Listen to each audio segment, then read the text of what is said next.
Welcome to Rob and Tony's Cinematic Adventure. I'm Rob Wilson. And I am Tony DeQuano. So, Tony, let's continue with our summer blockbuster series, but add a little bit of twist to it. Okay. And let's begin our mini-series inside of our main series. What type of miniseries? The best type of mini-series.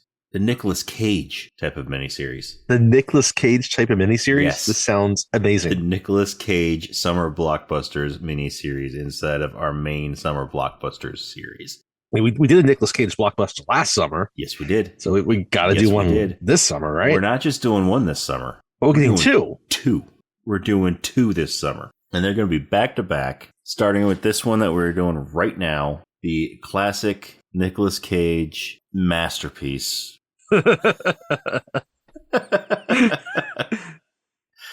Where he has the best hair in the business. Oh, yes. That's right. We were talking about Con Air. Con Air. Yes. Con Air. Simon West directed. Yes. Con Air. Hair. Not just... Well, you get Nicolas Cage's glorious lettuce. Mm-hmm. Then you get a bald John Malkovich with the fantastic goatee. Mm-hmm. And then you get John Cusack and his jet black hair. Yeah. It's everything you want. Yeah. Plus, you get Danny Trejo's locks, too. And MC Gainey's. Mm-hmm. Yes, MC Gainey does have somewhat magnificent hair in this one. You know who does not have hair in this one? Ving Rhames. No, he doesn't. Ving Rhames never has hair. But Ving Rhames is playing a guy named Nathan. I never thought that Ving Rhames would play someone named Nathan. Especially a militant, like Black Panther type character. Yeah. Named Nathan. Nothing against people named Nathan. It's just Ving Rhames never struck me as a Nathan. This is such a quintessential 90s action movie. Yes. Yes, it is.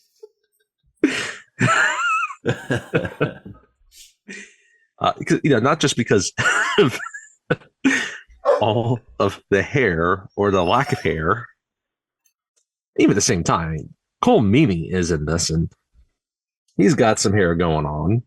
Yes, he does. He's got that Velcro head. He does. I was thinking, though, so, we talked a couple months back about when we were doing Deep Impact. And, a period in the 90s where you would get two of a certain type of movie in a year.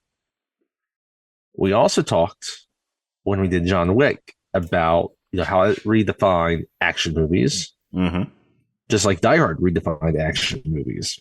Yep. And this is definitely within that line of Die Hard on something. Yes. And typically, Die Hard on a plane was the most common of that movie that got released. Yes. But now Con Air, it's also, it's very much a Jerry Bruckheimer type movie. So it's influenced by Die Hard, but it's also its own thing. Yeah. This is 1997. It's also got a lot of the same camera angles and shots and explosions that are very reminiscent of Michael Bay. Yes. Well, again, and he's a Jerry Bruckheimer director as well.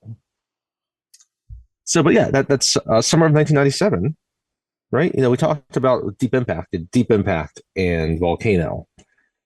And we had, what was the other two, the dual movies of that time period? I can't remember at the moment, but which ones we talked about.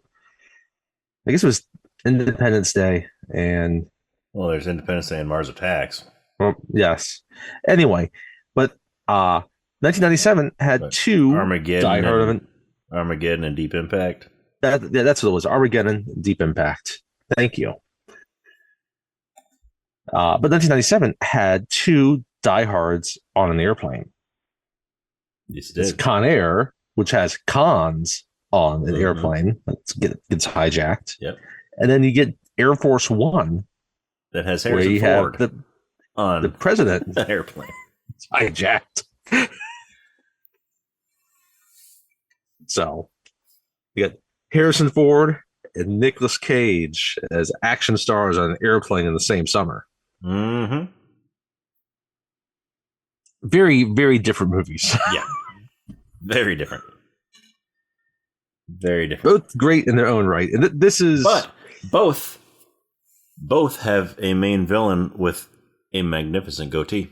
Oh, yes. Gary Oldman knocks that goatee out of the park. John Malkovich knocks his out of the park. John Malkovich is just... I love John Malkovich in this movie. Yes. Cyrus the He Virus. chews every single line of dialogue he has. Yes, he does. He is enjoying the hell out of this movie. Yes. He plays it's that not part often in only the way that John Malkovich can. For the most part, John Malkovich is more like art house type movies, dramas, right? You know, he doesn't get to be in a big budget action movie as a villain, as a serial killer, no less. What if this is a sequel or even a prequel to Being John Malkovich? Being John Malkovich. Like, I mean, it could very well be in the same universe, which that also has John Cusack. Yeah, no, that's what I was. Yeah, I was about to say it. It also has John Cusack, and yeah, I mean, maybe there's a little door that'll let you crawl into John Malkovich's head, and whoever was in his head at this time was, playing the part of Cyrus the Virus. That is an interesting thought. Wonder who that could be. Uh-huh. Also interesting, I was just thinking about this, is that they John Cusack and John Malkovich only interact once in this movie. Yeah, pretty much. They speak on the phone or on the radio once. Mm-hmm. That's it.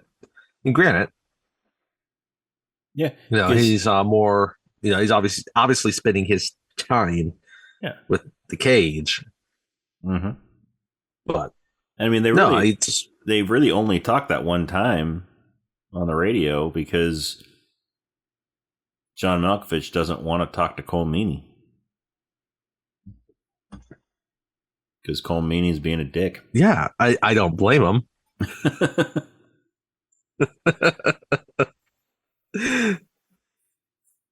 And Cole Meany's great in this, and I was actually a little bit surprised that I don't think I have seen as many Cole Meany movies as I thought I've had.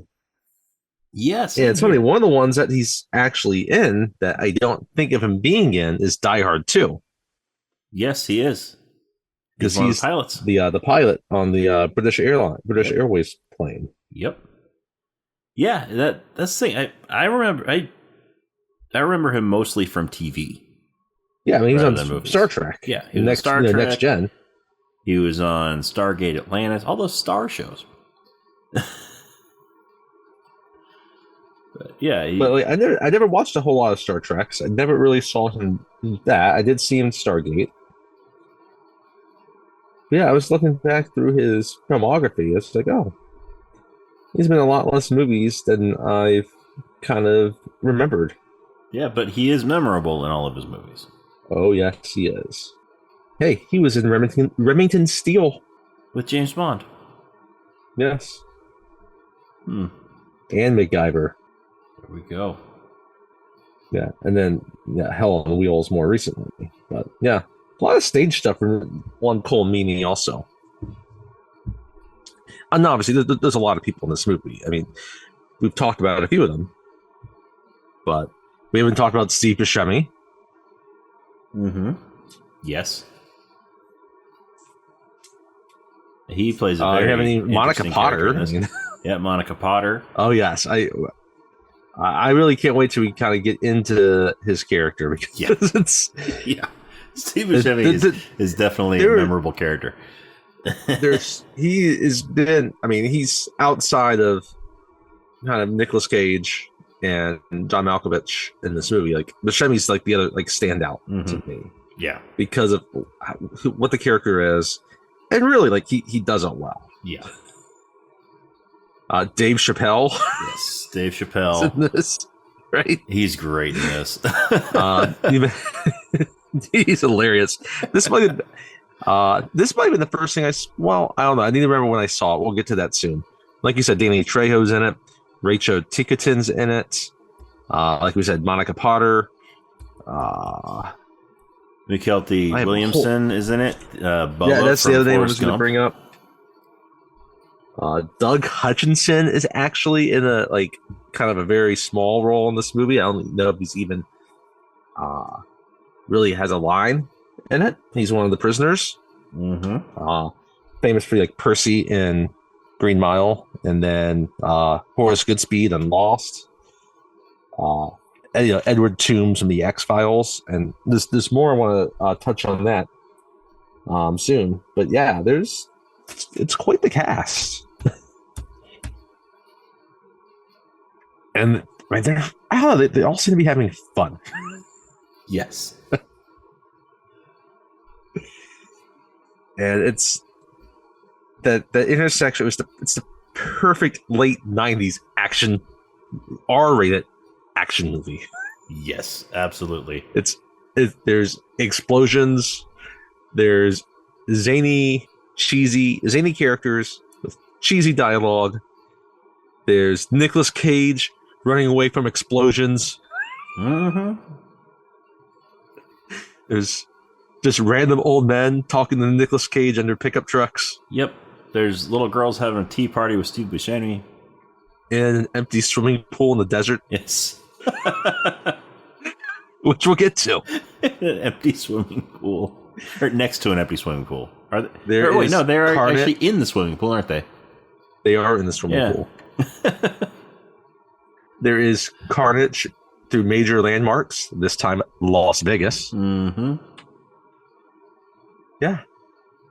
It's a at the time, I think it received mixed reviews. I could understand why, and I could see some people looking back at it now and being offended by it. But it's, I don't know. It's a perfect cacophony. It is such of 90s. Such an enjoyable movie. And I was thinking about it's like, how come we don't watch this together more? I don't know. I do not know. Because like the last few movies, well, that's Saving Private Ryan, which is a little bit longer, but like the last few movies that we've done, it's a good length, right? Yes. It's just under 2 hours. I think it's like an hour and 58 or something like that. Under 2 hours. This is not a movie that they could stretch to be even 2 hours and 15 minutes. No. It's just under 2 hours. It makes good use of its time. It's not rushed. It doesn't drag. Yeah. It's yeah. I like it. I had a lot of fun watching it again because it's been a while since I've watched it. I watched it a few months ago. Okay. So it hasn't been too long since I watched it, but I watched it again the other day for the podcast, but right. Yeah, the last time I watched it before that was a few months ago. So, and, it's one I kind of watch frequently, not long, after its release, but not many times after. And again, I feel like I've slighted myself. Because I kind of want to watch it again. Yep. Yeah, it's definitely one of those movies that you can watch it multiple times and it's still just as great. Now, however, so I wanted to look at this because again, we've listed a lot of the names, but there's also there's a lot of characters that have maybe one line or they're just kind of in the scenes as some of the prisoners. There's no one from Doctor Who. No. There are multiple people from Touched by an Angel. Mm-hmm. there are a lot of people from the X-Files in this movie. Yes. And is a few even from Murder, She Wrote, right? The most notable one is Frederick Lund, who is actually in Murder, She Wrote, The X-Files, and Lost. Wow. And he was the marshal in Lost, and he was the pilot here. Yes, he was. Right. And it's funny when I look. I don't think I see it now in Lost when I was watching this. Mm-hmm. He kind of resembles Adam Baldwin a little bit, like he could be his older brother or cousin. I could see it. Like I knew it's like that's not. He's like, no, it's not Adam Baldwin. But that dude kind of looks like him. And then when I looked up the actor, like I looked through the credits, and I saw that he was the marshal that's bringing Kate back. I mean, I recognized him Australia. right away as the marshal when I saw him as the pilot in here, but we also have Manoli Santiago, Jesse Borrego, Jose Zuniga, all in Touched by an Angel, Nick Chunlin, Steve Easton, Emilio Rivera, Doug Hutchinson, John Deal, and then Donald Davis, all were in X-Files. So Donald Davis, in particular, was also in Stargate, and we'll get to it later while we're in the movie. Yes, but he's Davis. Not just Stargate, but a bunch of like small roles in the 90s. Because I mean, Stargate's his most prominent role. Mm-hmm. But the other one I think of him with from the X-Files is being Scully's dad. Yeah. Yep. But with all these people that were in Touched by an Angel, then why is it that Cameron Poe had to prove to Baby-O that God exists? If all these people had been touched by an angel. That's a really good question. We'll get to that scene.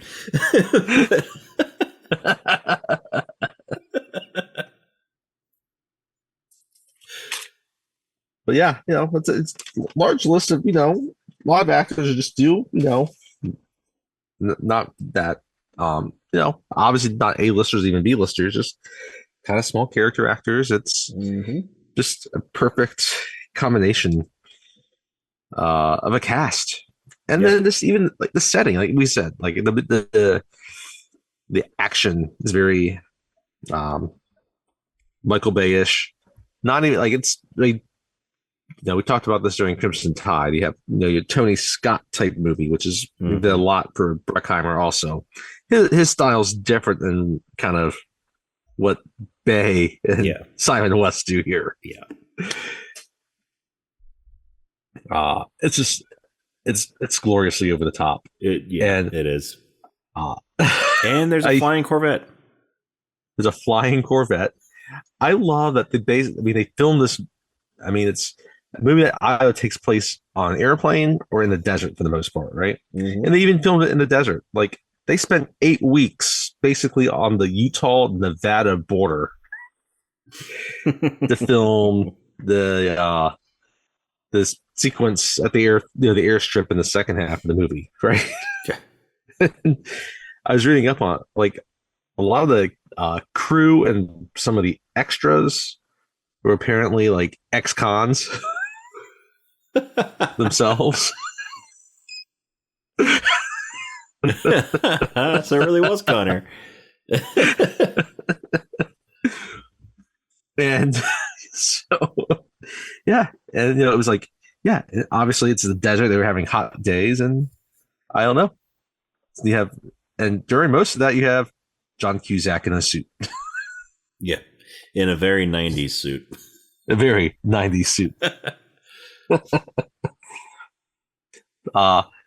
other thing sandals. I really enjoy about it, though. Suit and sandals.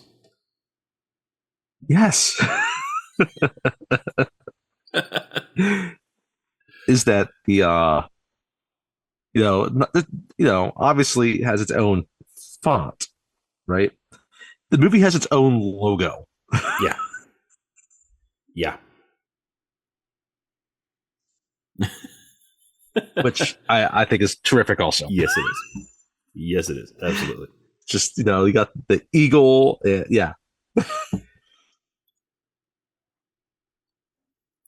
The only thing I guess it doesn't really have is, well, no, it does. That's right. That's the other thing I want to get to on that. It's, we'll talk about it because it's featured at the beginning of the movie and at the end of the movie. It's at that time when even like hard R action movies could feature a pop ballad Mm-hmm. and get nominated for an Oscar. Yeah. Yeah. Right? Yeah. We talked about this with Prince of Thieves last summer, right? Because that had the pop ballad, and Prince of Thieves is a very different movie than Con Air. Yes, it is. But, there's a time, movies, the pop ballad was such a quintessential part of 90s film going. Yes, it was. You just don't get that. And really sometimes anymore. You would have it kind of with a historical epic like Prince of Thieves that has a romance angle. Sometimes it might be just a regular kind of romance or just comedy. Mm-hmm. Like Junior. Yeah. And then even your hard R would have the pop ballad. Yeah. Now it lost that year to another pop ballad from Titanic. Mm-hmm. But hey. Everything lost to Titanic that year. Everything lost to Titanic that year. Except Kate Winslet lost to Helen Hunt. Yeah. But, hey. So, yeah, it was like, this is also nominated for Best Sound, which makes sense because it's a loud movie. Mm-hmm. But it was also nominated for Best Original Song. So, hey, congratulations on that, Con Air. Yes. Yes.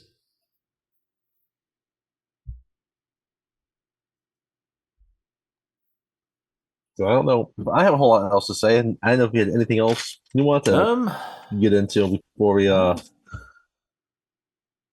your ride. I don't think so. I think we should jump into it. All right. Because I definitely didn't see this one in theater. I didn't see it in theater either. Yeah, I caught it on probably I guess VHS, or maybe it was DVD a few years later. And then I watched it a lot. I do remember. Okay, so I do remember real quick. I do remember the first time that I saw any of this movie. Okay. I don't really recall when the first time I saw the entire movie was. It was after it was out on DVD. Watched it at one point then, but I think it might have been when I was getting all those movies that from Netflix that I hadn't seen yet. Right. I think that might have been it. But no, back when, shortly after this movie came out on video, on VHS, my parents were watching it. They had some friends over and they were watching it.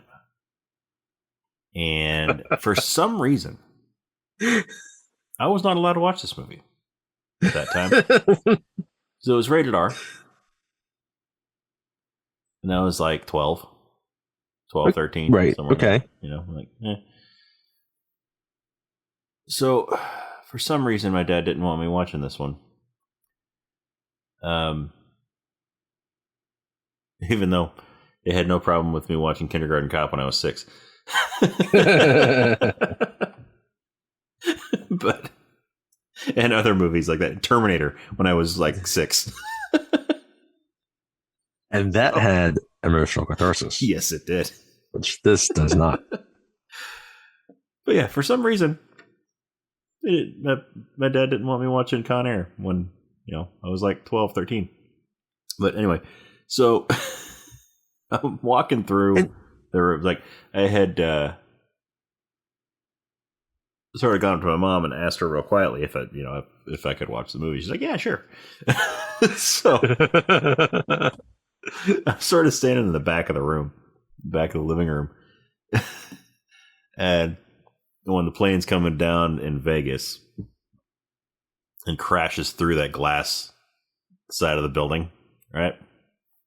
Mm-hmm. Then I just blur out, that must have hurt. And my dad hears me. Looks over, sees me standing there. He's like, I thought I told you not to watch this movie. Go to bed.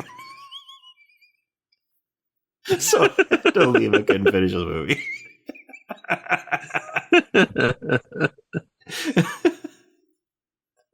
And it's funny. We say, I was saying it's a hard R. It's really, I mean, it's just because there's a lot of there's a lot of explosions, violence. There's some killing, there's profanity. It's not the movie with the most profanity. It's it's no Deadpool and Wolverine or Anora as far as profanity goes.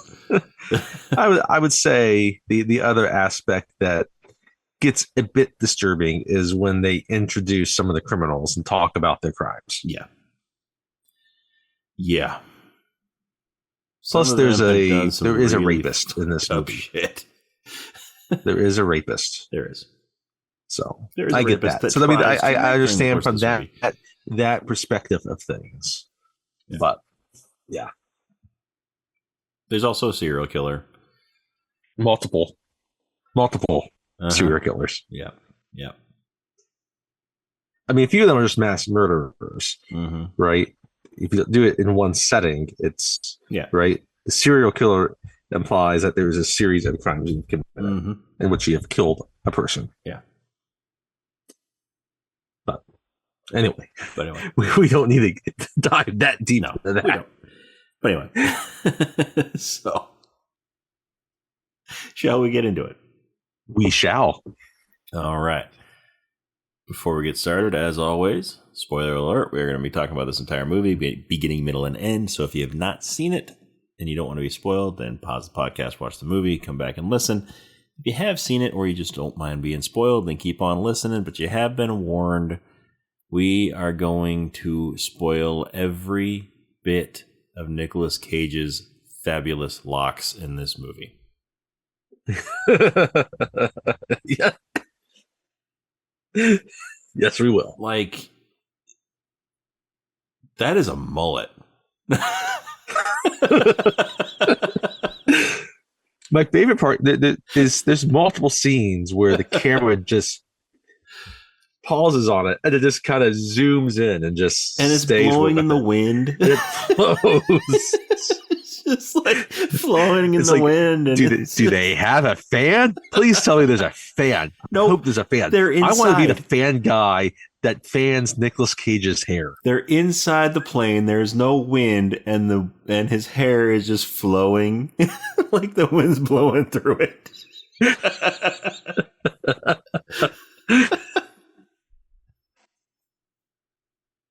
It's Simon West's way of breaking the fourth wall. The hair is here in the room with you. Anyway, I like how it starts because it's another movie. Again, we're talking about Bruckheimer and Bay and Scott's, and it's a voiceover. It's a military voiceover. Yes. Yes.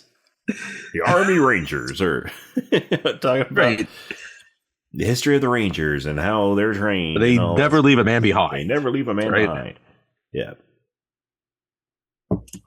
Real quick on this, since I don't think we really hit on it that specifically a couple weeks ago with Saving Private Ryan. But their outfit was an outfit of Army Rangers. Yes, it was. And here we are 2 weeks later, and we were dealing with Army Ranger. One Army Ranger. Yep. But yes. And so, yeah. Talks, it's the kind of brief voiceover about the Rangers. Voiced by Powers Booth, by the way. Yes. Yes. Voiced by Powers He does not Booth. appear in this movie. He does provide this voiceover, though. And it cuts to, you have several Rangers there, and they're in their they're dressed up, right? And they're being, they're being honorably discharged, all of them, right? And one of them is Nicolas Cage. Right now, he does not have long flowing locks. No, he does right? not. Because he's in the army. Very close crop hair, like, military would. And yeah. He is clean shaven. He looks like a very professional Nicolas Cage. Yes, he does. But you're about to find out that he's a hillbilly. Yes. This is one of those movies where we get just about every stage of Nicolas Cage. Okay. Because, right up here at the beginning, we get like the clean cut, professional, not crazy at all. And then about 5 minutes into the movie, he's Lothario, Nicolas Cage. We get that badass, on the edge of being crazy, but not quite, just badass. Not quite crazy yet. And then later in the movie, we get that batshit crazy Nicolas Cage.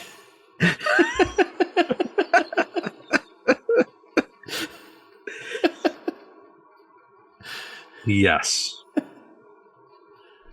Gosh, I love Cage. Yep. Like, this is at the point of his career where you really had no idea where his career might lead. Oh. Right? 2 years before this, he won an Oscar for leaving Las Vegas. Mm-hmm. Prior to that, he was in Honeymoon in Vegas. He was in Raising Arizona. Mm-hmm. He was in Moonstruck, right? He didn't have that hit yet of the crazy no. Cage. I mean, a year before this, he was in The Rock. He was in The Rock. And that wasn't Crazy Cage. It was not Crazy Cage. He's, they're trying to thrust him towards Crazy Cage, right? Mm-hmm. Mm-hmm. But he didn't know what to do. There were elements. Like worked in the lab. There were elements of Crazy Cage in that movie when he's dealing with Connery in the cell. Yes. What in Zeus's butthole? How in Zeus's butthole did you get out of your cell?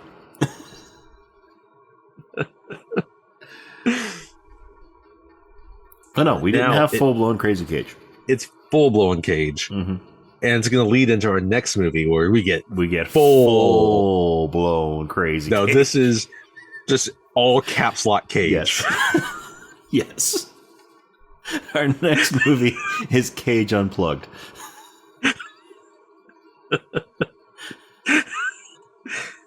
But let's not get ahead of ourselves. Yeah.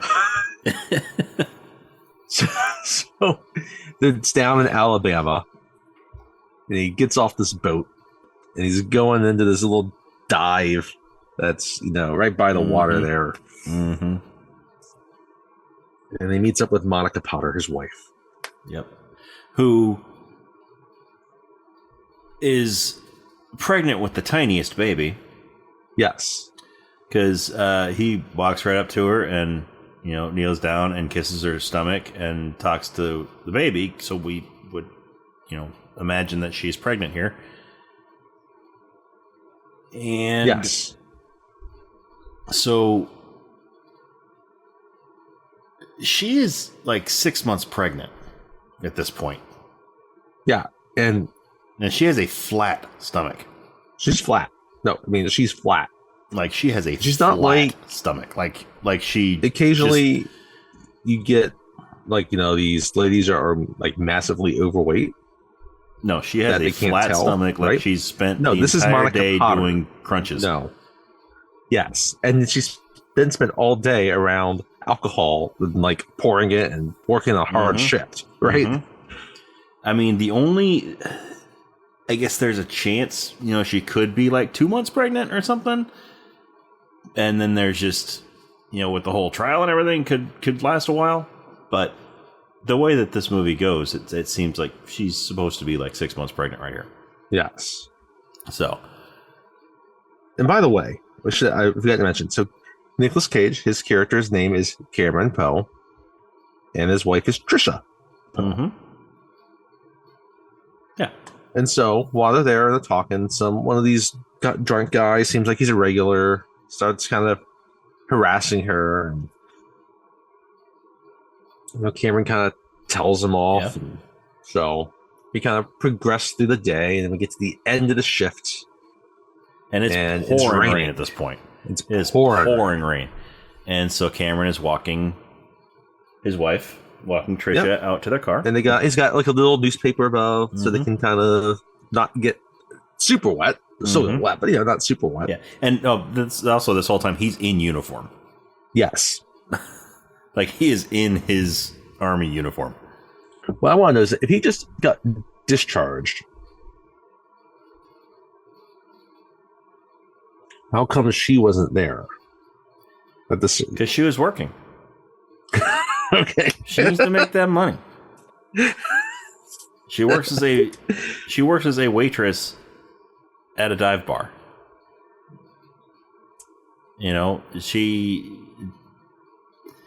She needs those tips. Fair enough.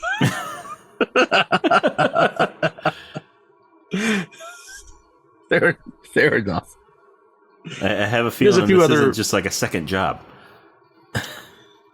There's a few other questions I have, but not yet. So they get towards their car, and then that guy comes back and with a couple of his buddies. And they want to start a fight. Yeah, which I never understood why they want to start a fight. Yeah, it doesn't make any sense. They know that this is her husband. They know that he's in the army. I mean, that's obvious. He's in uniform. And he's sober. They're definitely not. Like, there's no way that this ends well for them. No. So, they egg him on. And rather than just getting in the car like Trisha tells him to do, Cameron she tries to beg to meet them. He has to defend. Yeah, he has to defend his woman. He has to defend his wife right now, and his unborn child. The best thing he could do, the defender, is just walk away. Get in the car, drive home, and call it a night. Start planning that nursery. Yep. So one of the first things that the lead, but instead to get a fight, that the lead dude does is reaches over and he rips the ribbons off of Cameron's jacket. Yes. And then, which obviously is going to piss him off more. Yeah. And then they start swinging at him. And, they get a few good hits in. But, then he turns into Badass Cage. And he takes two of them down. And then the lead guy, he's coming after him, and Cage just does a palm strike right up into his nose, knocks his nose up into his brain. The guy drops dead. And then, then this whole next sequence, I don't understand at all. Why it went this way. Right. Because this is clearly self-defense. Clearly self-defense. And there are witnesses. Right. So because the guy comes out from the bar who saw everything. He saw everything.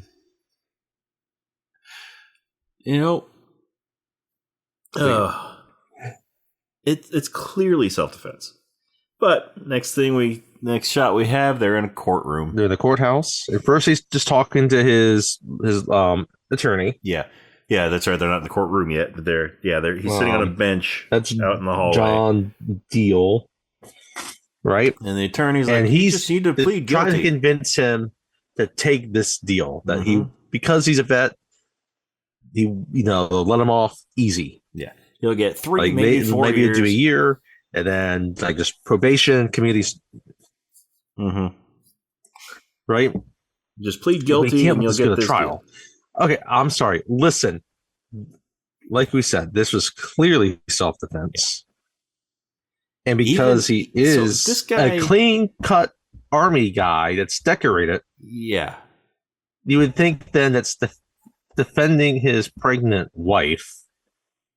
That would be nice sympathy with the jury. Yeah. Like, no, take your chance to go to trial. Yeah. When you clearly know that you are in. I mean, that in you this have kind of case, an actual case. His lawyer must have been terrible. Had to be a public defender. Absolutely, no, even worse than. There are some public defenders that are actually decent lawyers. There are actually some pretty good ones, yes. He must have been the worst lawyer out there because any lawyer could have won this case. It was clearly self-defense. Easily. There was a witness. There were multiple witnesses.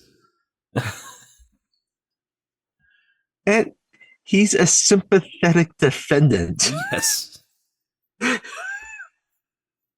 But no, everything is in his favor. He goes along with his lawyer's suggestion, and he pleads guilty. And the judge decides that since he is an Army Ranger, he should know better than to get into a fight with a couple of guys outside of a bar.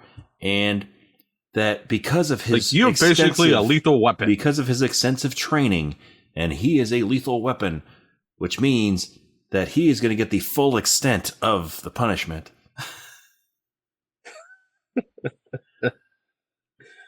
By the way, so he says the judge is 7 years. By Kevin Cooney. Yeah. So he is sentenced to 7 years. 7 to 10 years is what they say. Yeah, that's right. 7 to 10 years in the state penitentiary.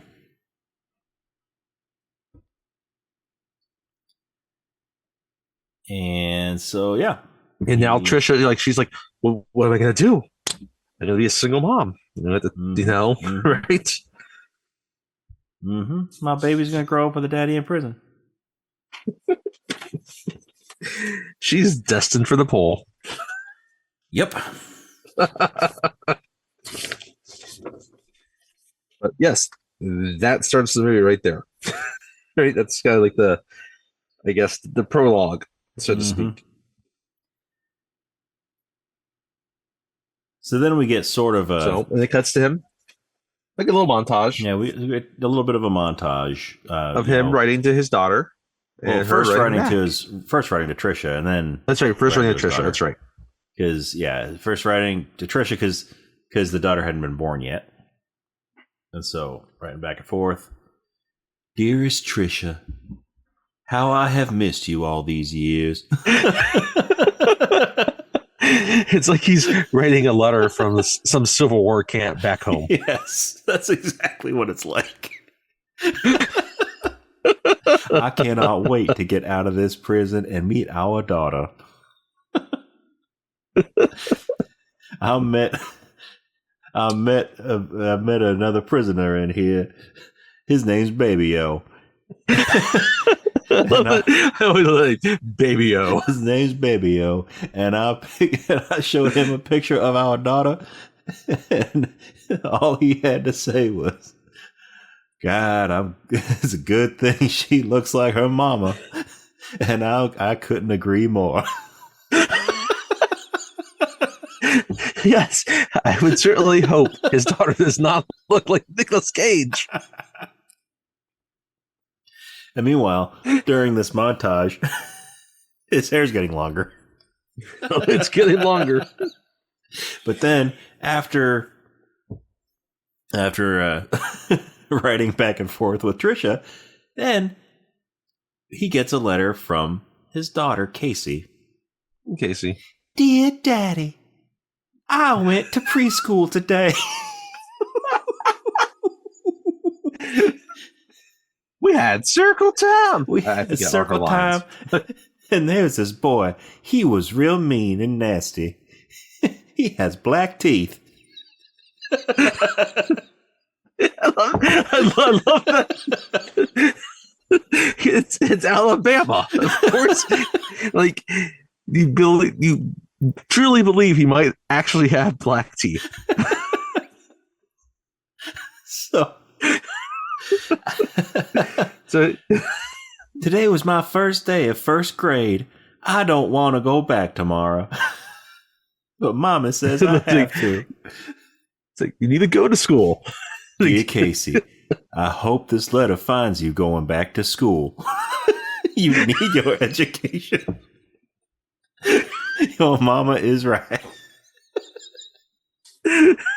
Nicolas Cage has the best accent in this movie. He does.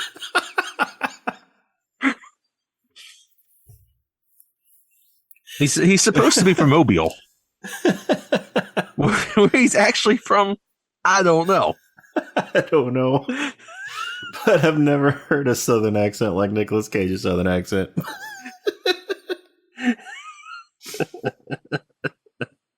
Oh.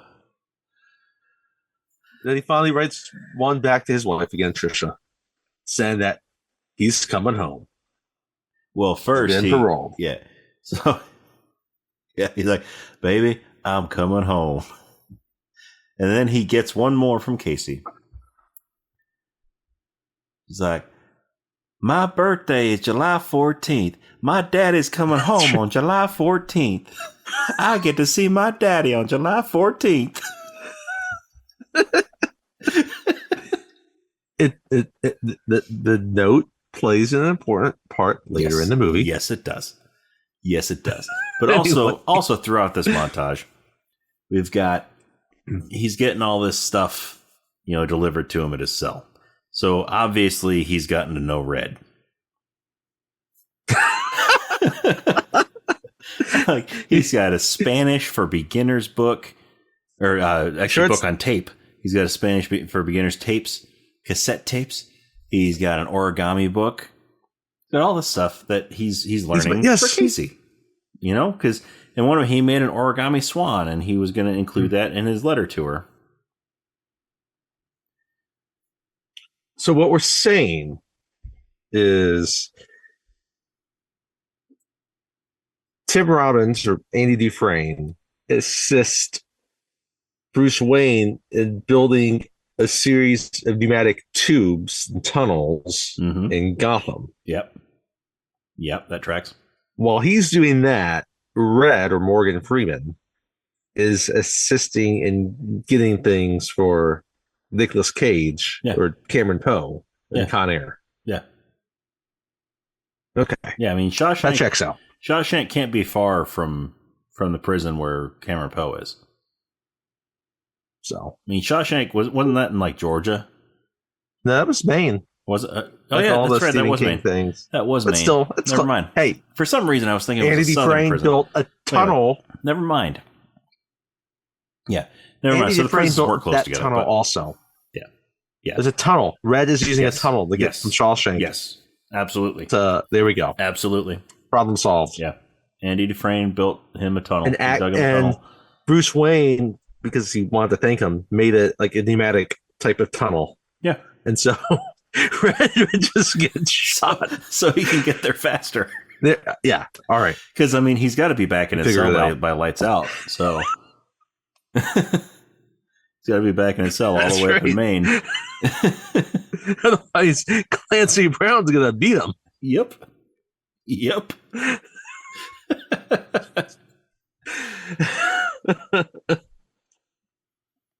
We should mention, since we're talking about daughter, we have Casey.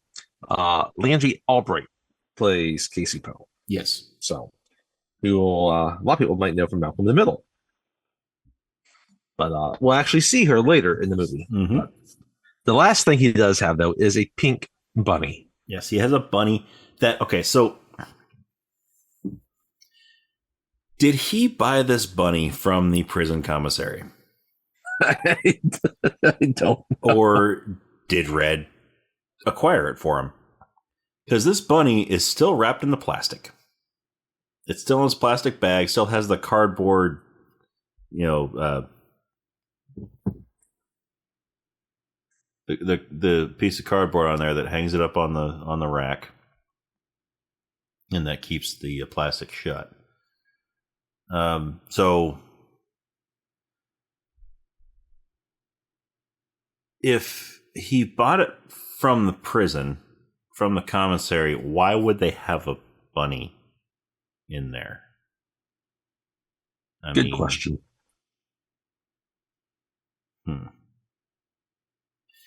I mean, because Amazon didn't exist at the time. No. And I mean, it's close to existing, but not quite. Yeah. So, I mean, unless Red got it for him. Yeah, it had to be Red. Or he bought it off someone in the yard that was trying to smuggle narcotics through it. Maybe. So, are you saying there's drugs in that bunny, and when he gives it to his daughter, it's possible. Heroin's going to spill out of its ass.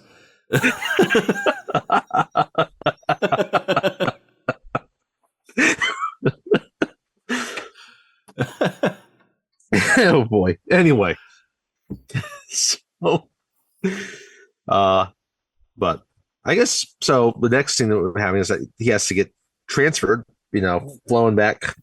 Are they actually in Alabama, or is the prison elsewhere? If he's flying home, or have they moved? And that's prison. So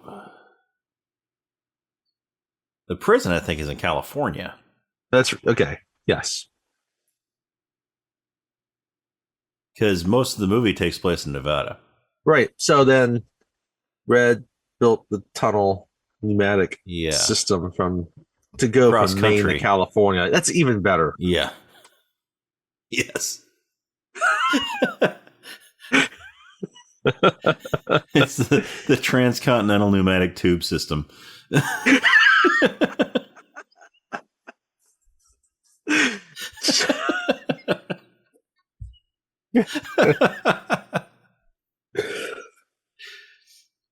Anyway, so he's gonna be released, but they need to transfer him to a plane, and they're gonna fly him from California back to Alabama. Okay, so we'll get this out of the way now. Why couldn't they fly to California and then he just get released from that prison and just get walk out commercial flight? There?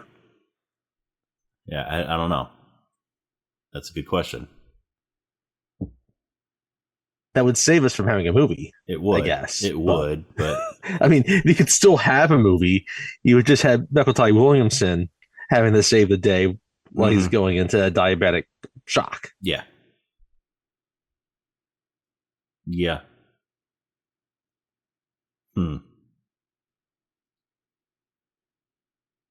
Yeah. Or maybe Steve Buscemi's character saves the day. Could be. Maybe anyway, maybe he shows his collection of hats, and that's all I'll say about that right now. We'll get more into that later. Talking about the No Country for Old Men Stetson hats. Nope. We'll get into his hat selection later.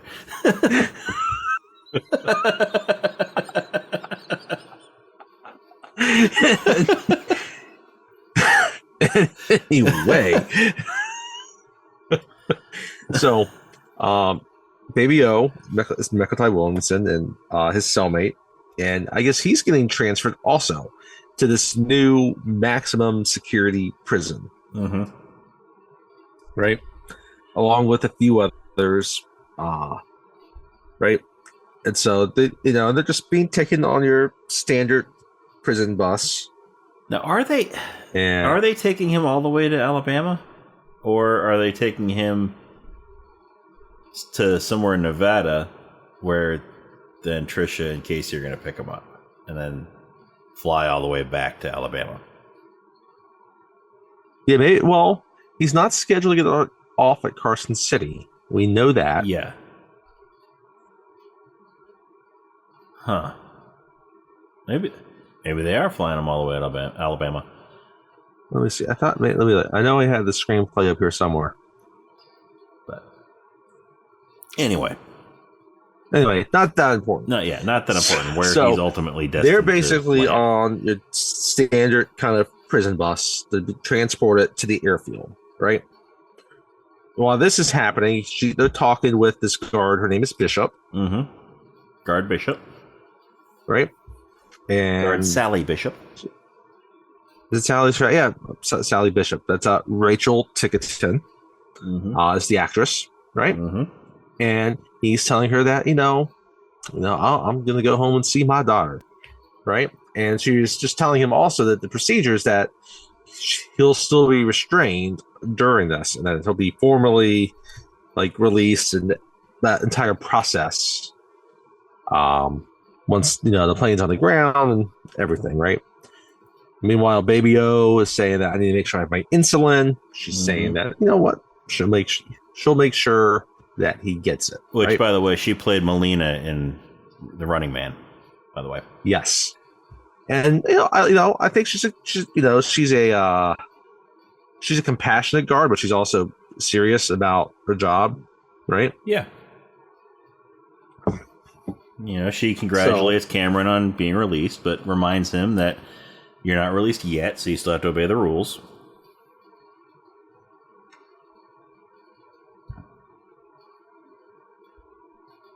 But, yeah. Which he is more than happy to do. Because he just wants to get home and see his wife and daughter. So, meanwhile, then, you're getting this, it's dead kind of going juxtaposed with these federal agents, right? And so we have John Cusack, right? And he's in his very 90s suit. And he's a U.S. Marshal, right? Agent Vince Larkin. And then we also have showing up Vincent. Yeah, that's right, Vince Larkin. And we have Cole Meany show up as DEA agent Duncan Malloy, right? And he shows up in his Corvette. Yeah, Cole Meany always plays an ass kicker on it, right? Yes, ass kicker. Yes. He always does play Meany, doesn't he? Yep. I mean, it's got to be his name. But he also just does a really good job playing a meanie. He plays it very well. And in this one, he plays a good guy. He's just a very meanie guy. Yeah. Yeah, he's just a dick. But they're explaining a little bit more about the entire process, right? And so to kind of give it the idea that so you have it's Larkin's boss, right?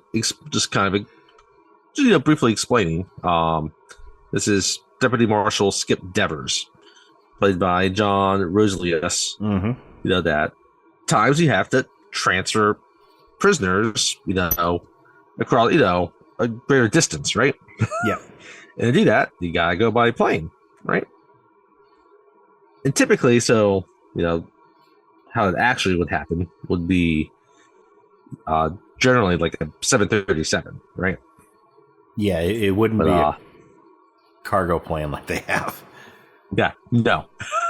But it looks cooler for the movie to have it this way, right?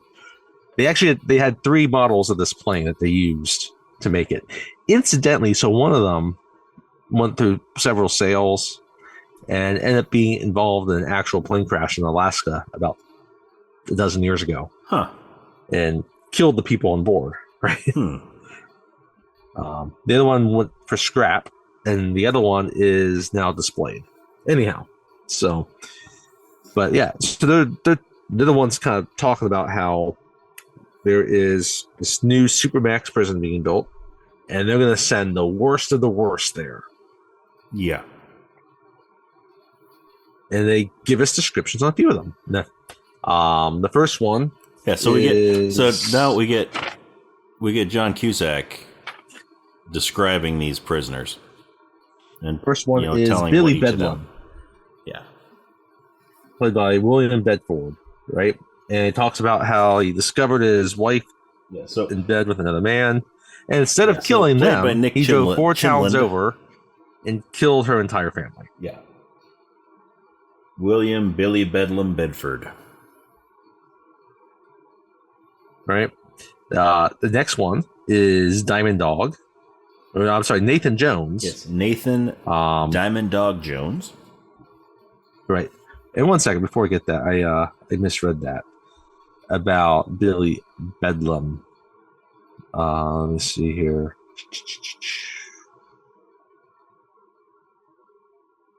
Nick Chinland plays Nick Chinland. Billy Bedlam. Yes. So yeah, Ving Rhames plays Nathan Jones, or AKA Diamond Dog, who is a black gorilla, right? Mm-hmm. And who wrote a book while in prison. Yep, called Reflections in Diamond Eye. Reflection in Diamond Eye, yeah. And he's had all these interviews, and there's even going to be a movie made with Denzel. Yep, they're eyeing Denzel for the movie. And the last one is Cyrus Grissom, a.k.a. Cyrus the Virus. Cyrus the Virus, played by John Malkovich. And he is highly intelligent. Right? They say how he has spent 25 of his 39 years in prison. He's 39 years old. He spent 25 of them in our prison system. So, and he has done everything. And he has spent the time in prison to do a lot of studying, right? He's got his Juris Doctorate, right? He's studied up on pretty much anything you could imagine. Yep. And then he also likes to brag that he has killed more people than cancer. Yes. So that gives you a brief overview of 3 of the main kind of high-profile ones, and they're important because there's other ones that we get introduced to, particularly Pinball. Yes, Pinball, played by Dave Chappelle. I love Dave Chappelle in this movie. And then we also get Johnny. There's 23, also Johnny 23, played by Danny Trejo. And there's a few others, and others that we will meet later. But they're the 3 important ones because, they have to have their own special cells on the plane, right? Yeah. So there's the rest of the plane that everybody sits very in. much like what you would think a prison bus might look like. Yeah, but on a plane. Yeah. So except these 3 locked cells, right? Yeah. So the 3 of them get put in these cells, and everybody else just gets to sit in the regular airplane seats. They're chained up. Yep. Yeah. While they're getting on there, Cameron, meets the head guard, right? That's going to be in charge of the flight, and he takes the picture. Guard Falzone. A little case. He takes the picture, little Casey. He says, "No personal effects," and Cameron just very politely tells him that he will be getting that back. And then Guard Falzone starts going off on him like, "You trying to tell me what to do?" Well, Bishop is a very nice, compassionate. He's not as nice. But anyway, hey, he works with a lot of hardened criminals. Yes. I get it. Yeah. I don't want to be too hard on the guy. Yeah. So they get them on the plane. He's also Steve Easton is the actor. And he was in, we did a movie with him in it before. He was in Field of Dreams. That's right. He was. He was one of the baseball players in Field of Dreams. And then he was also he was in X-Files. He was, yes. He was one of the ones who was in X-Files. He reminds me of the dump truck driver in Die Hard with a Vengeance. Ah, yes. I could see that. Not the same guy, but he reminds me of him. Chester A. Arthur Elementary School. Yes. Find out, find someone who can tell you who the 21st president is. Chester A. Arthur. What?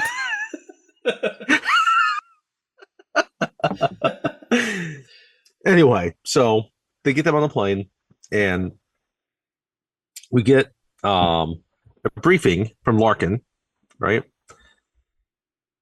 to Malloy, right, and with him is also another DEA agent, Willie Sims. And the plan is that Sims is going to go on the plane undercover as a prisoner, because there is one other prisoner on there that they're going to be picking up in Carson City named Francisco Cindino. who is a South American like drug lord, right? Yeah. And we want to get information off of him. And as Larkin describes, he's very garrulous. Mm-hmm. And so Cole Mini just looks at us like, garrulous? What does that mean? And then I love how Larkin just starts listing off loquacious, verbose, and all these other synonyms. And he looks at him like, "What? Are you dictionary boy?" Yeah, are you dictionary boy? No, thesaurus like boy. Thesaurus would be boy. More, thesaurus boy would be more appropriate.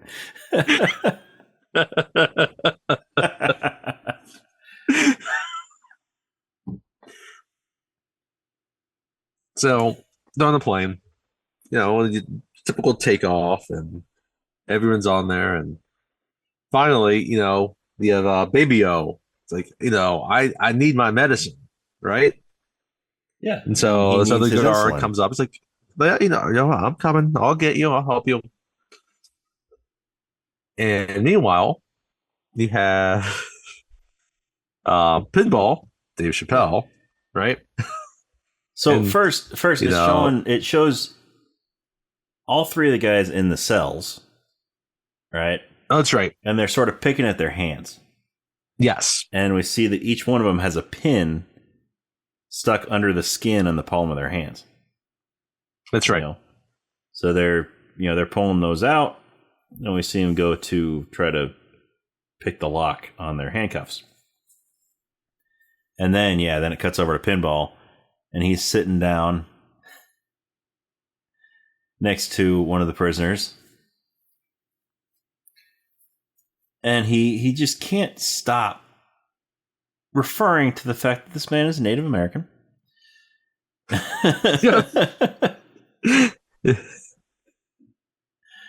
And being very disrespectful to him.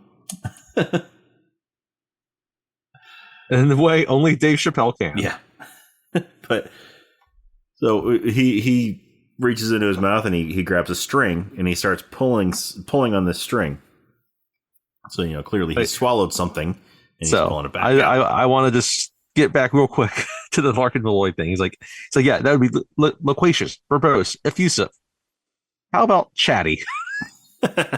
He just gets it there. Anyway, then you get back. I'm sorry. Yeah. So. Oh, wait. No, we should also make this note. It's also important.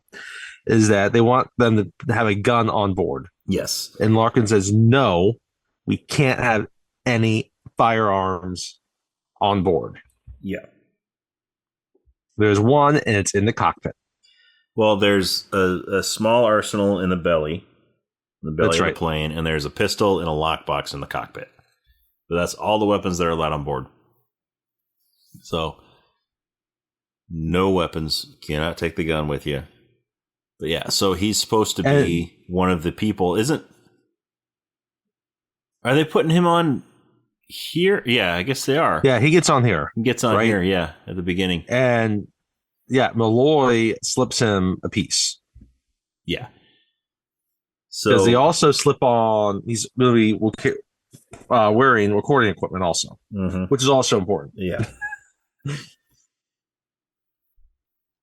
So, yes. So, yeah. Sorry to jump back on that, but this hit me that happened, and that's kind of important for the movie. Yeah, for some reason I was thinking he didn't get on until Carson City, but yeah, he gets on at the beginning. Yeah, he definitely gets on here.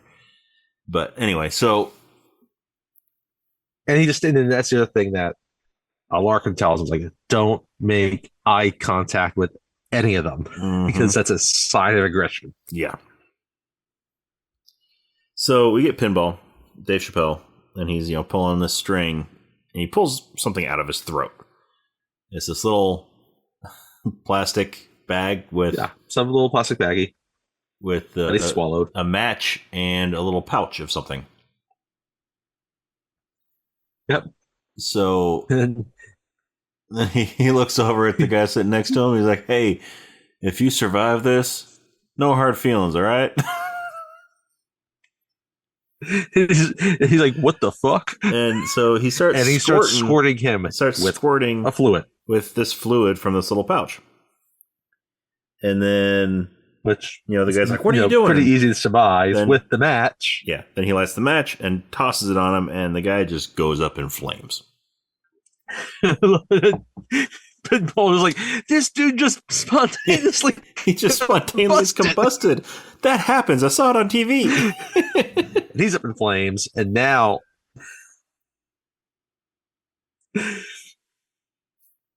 the other guys they're picking their locks, and they're trying to get out. And so they take but then you have other guys, they're plane. trying to put the fire out on this dude. Yeah, they take Pinball to the back of the plane because he was right next to the guy on fire. They're trying to get him away from there.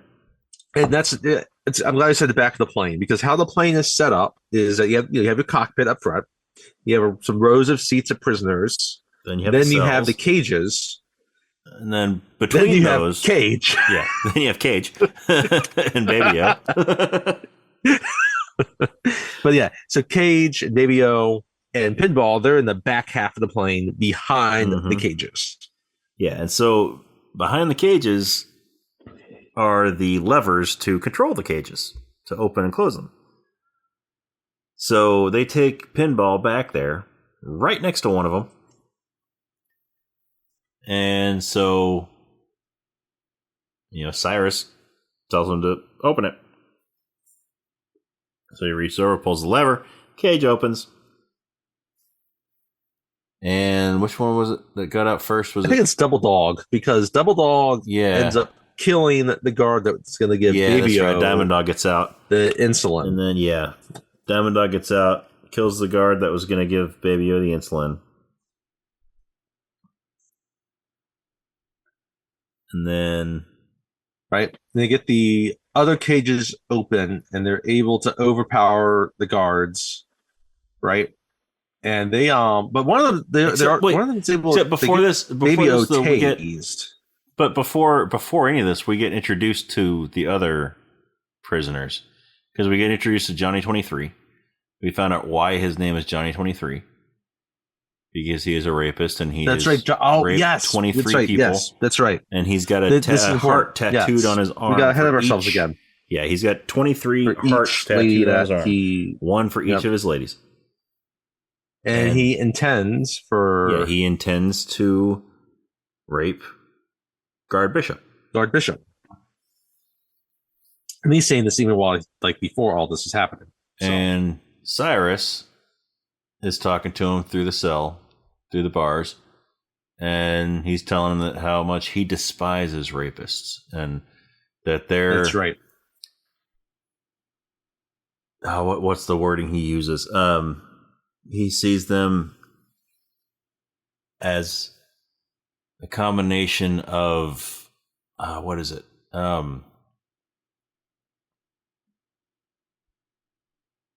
Something and that white stuff that accumulates in the corners of your mouth when you're really thirsty. That's right. Yes.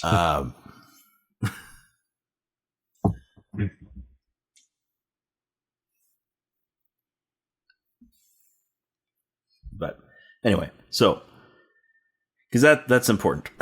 So, I think that's the main other guy right now. I think that's all the main ones that are introduced at the beginning here. Yes, because there's a bunch of other ones that we will get introduced to soon. Because MC Gainey's not on this flight yet. No, he doesn't get on until Carson City. So, all right. So back to the Bedlam, right? Yeah. And obviously they don't have firearms, but they do have tasers, right? Mm-hmm. So they're able to tase Double Dog. Diamond Dog. Right? That's right, Double Dog. Diamond Dog. Nathan. So meanwhile, but up in the cockpit, I love the pilot and the co-pilot. I love how this entire movie... I think Cyrus calls him Diamond Dog once. The rest of the movie, he calls him Nathan.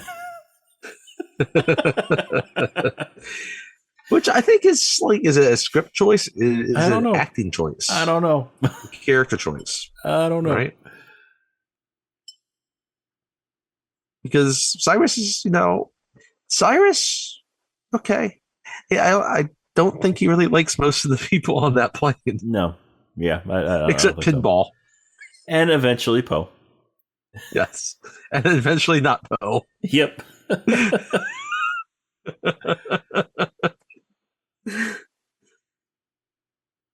Anyhow, so the pilot, the co-pilot, they realize everything that's going on back there, and they start sending, they're calling off over to, they're sending out, distress that there's an emergency to alert the authorities that something's going on in the back. And the pilot talks to the co-pilot and tells him, go back there, get the gun, go back there, see what's going on. But Poe's able to get up there, and he starts overpowering the co-pilot. Meanwhile, they fire off a round while they're kind of fighting over the gun, and they Poe shoot a couple other prisoners. Diamond Dog. What was that? Yeah, Poe wasn't the one fighting with co-pilot. Diamond Dog is. That's right. So he's fighting with him, gets the gun, and then that's when Willie decides to make himself known.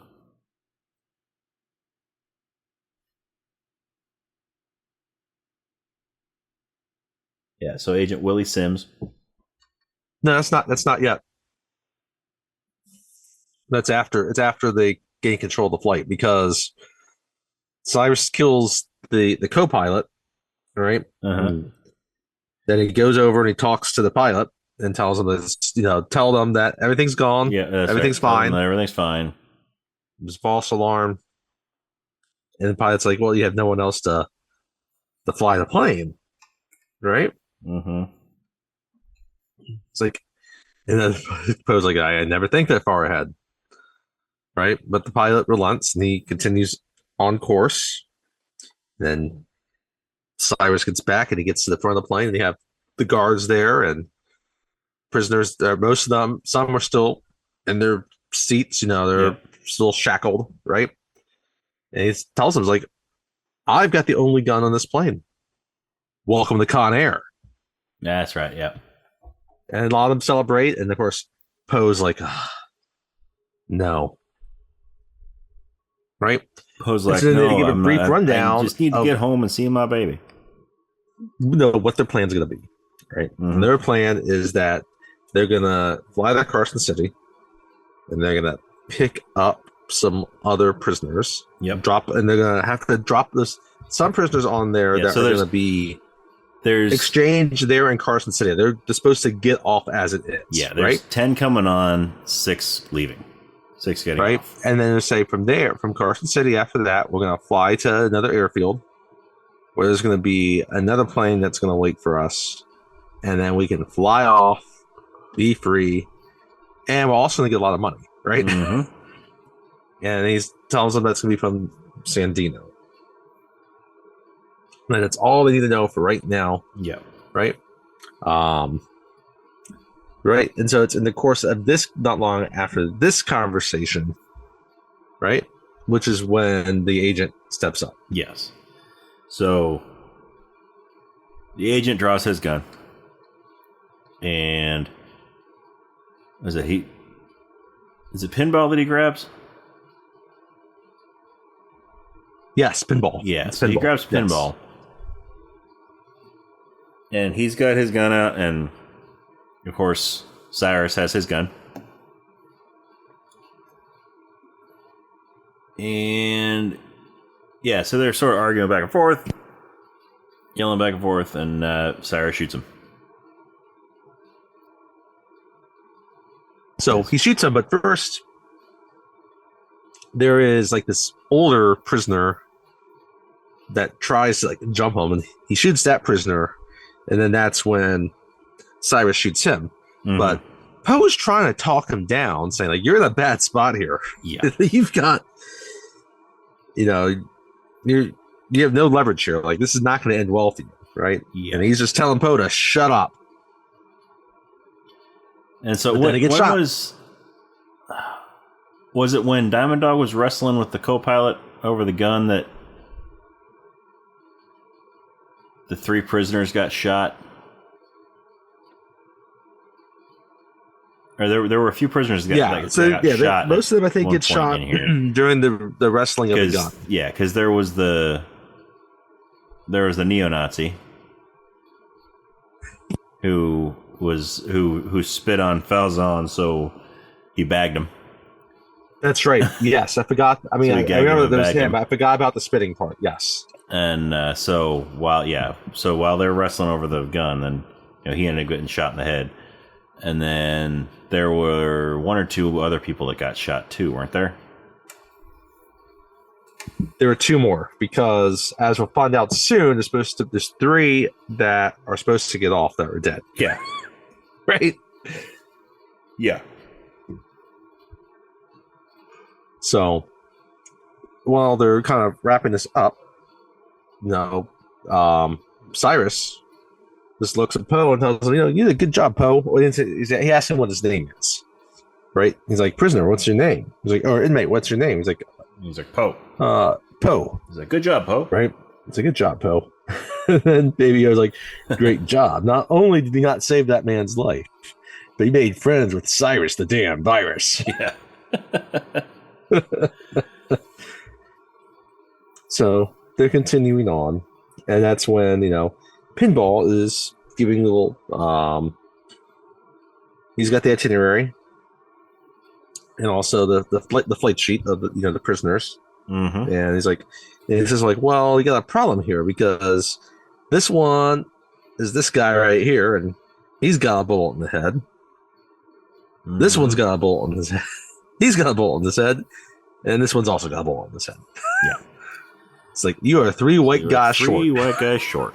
So then Cyrus is like, okay, we're going to take some volunteers. As we say in Ebonics, we be fucked. Mm-hmm. We're going to take some volunteers. Right? Who wants to get off the plane? And so there's two quick kind of volunteers. Right? And then, before that, there's... I guess there's one quick volunteer. Yeah. And then Baby O was like, we need to go. We should do it. Like, yeah. And so he raises his hand. And, well, first, Poe doesn't want to. He wants to stay on the plane. Because he needs to get back to see his baby. And that's right. So he doesn't want to volunteer, but then Baby O volunteers him. He's like, hey, the two of us will go. And so Cyrus is like, okay, head to the back of the plane. Yeah, and but then as soon as they get back there, he sees that back there, Nicolas Williamson, he's not white. Yeah. So it's like, no. It's like, sorry, but they're looking for three white guys. He had this family. He was like, that's not fair. He's like, tell you what, when we get off later, you can call the affirmative action office and file a complaint with them. But yeah, so to the final they say, we still all right, so we got two, but we need one more. And Cyrus is like, well, the pilot's white. Mm-hmm. And like, the pilot. Yeah, so then Poe goes back to talk to Baby O, and he's like, don't worry, I'll, as soon as we get off this plane, I'll start singing like a bird. I'll yell bloody murder. And that way, Baby O is going to be able to get his medicine, and he's going to be able to get his insulin. And so then Cyrus calls all the volunteers up, and he's explaining what's going to happen. He's going to start, he's going to tape their mouths shut and put, the hoods over their heads, put the masks over them, so that they can't try to, get help. Yeah, he's gonna act like they got rowdy, and they just need to be bagged, right? And that way, they won't discover until they're far enough away, from the airport, and they've had enough time to take off. Yeah. Even though the way that they're taping their mouths, Poe still could easily have, easily gotten that off his mouth enough to be able to yell. So, anyway. So, But then, So they end up.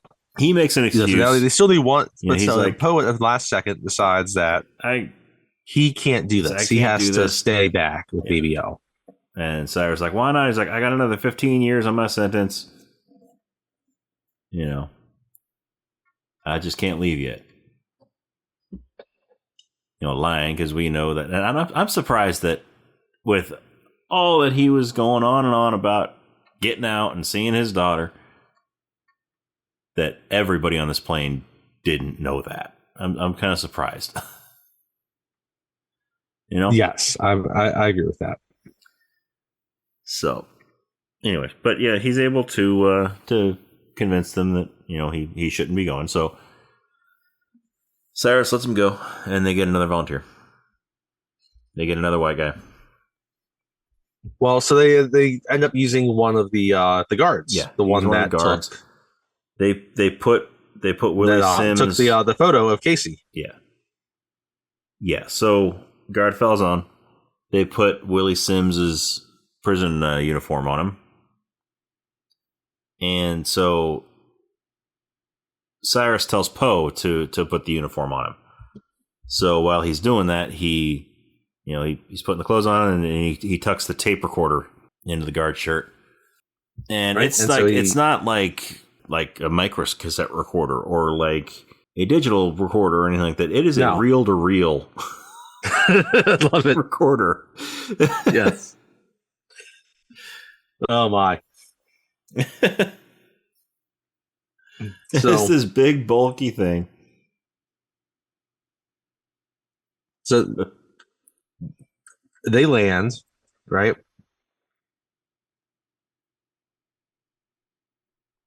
Yeah, they're told that you have Larkin, he's going back down, he's kind of going towards Carson City himself. As they're approaching Carson City, and they learn that there's a sandstorm going on.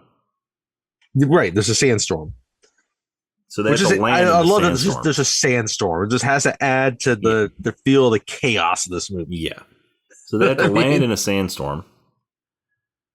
And then when they get out, everybody is all bundled up. They got masks on and all that because they land and then they're able to get everything onto the pilot so that he could be one of those three prisoners that, right? Yeah.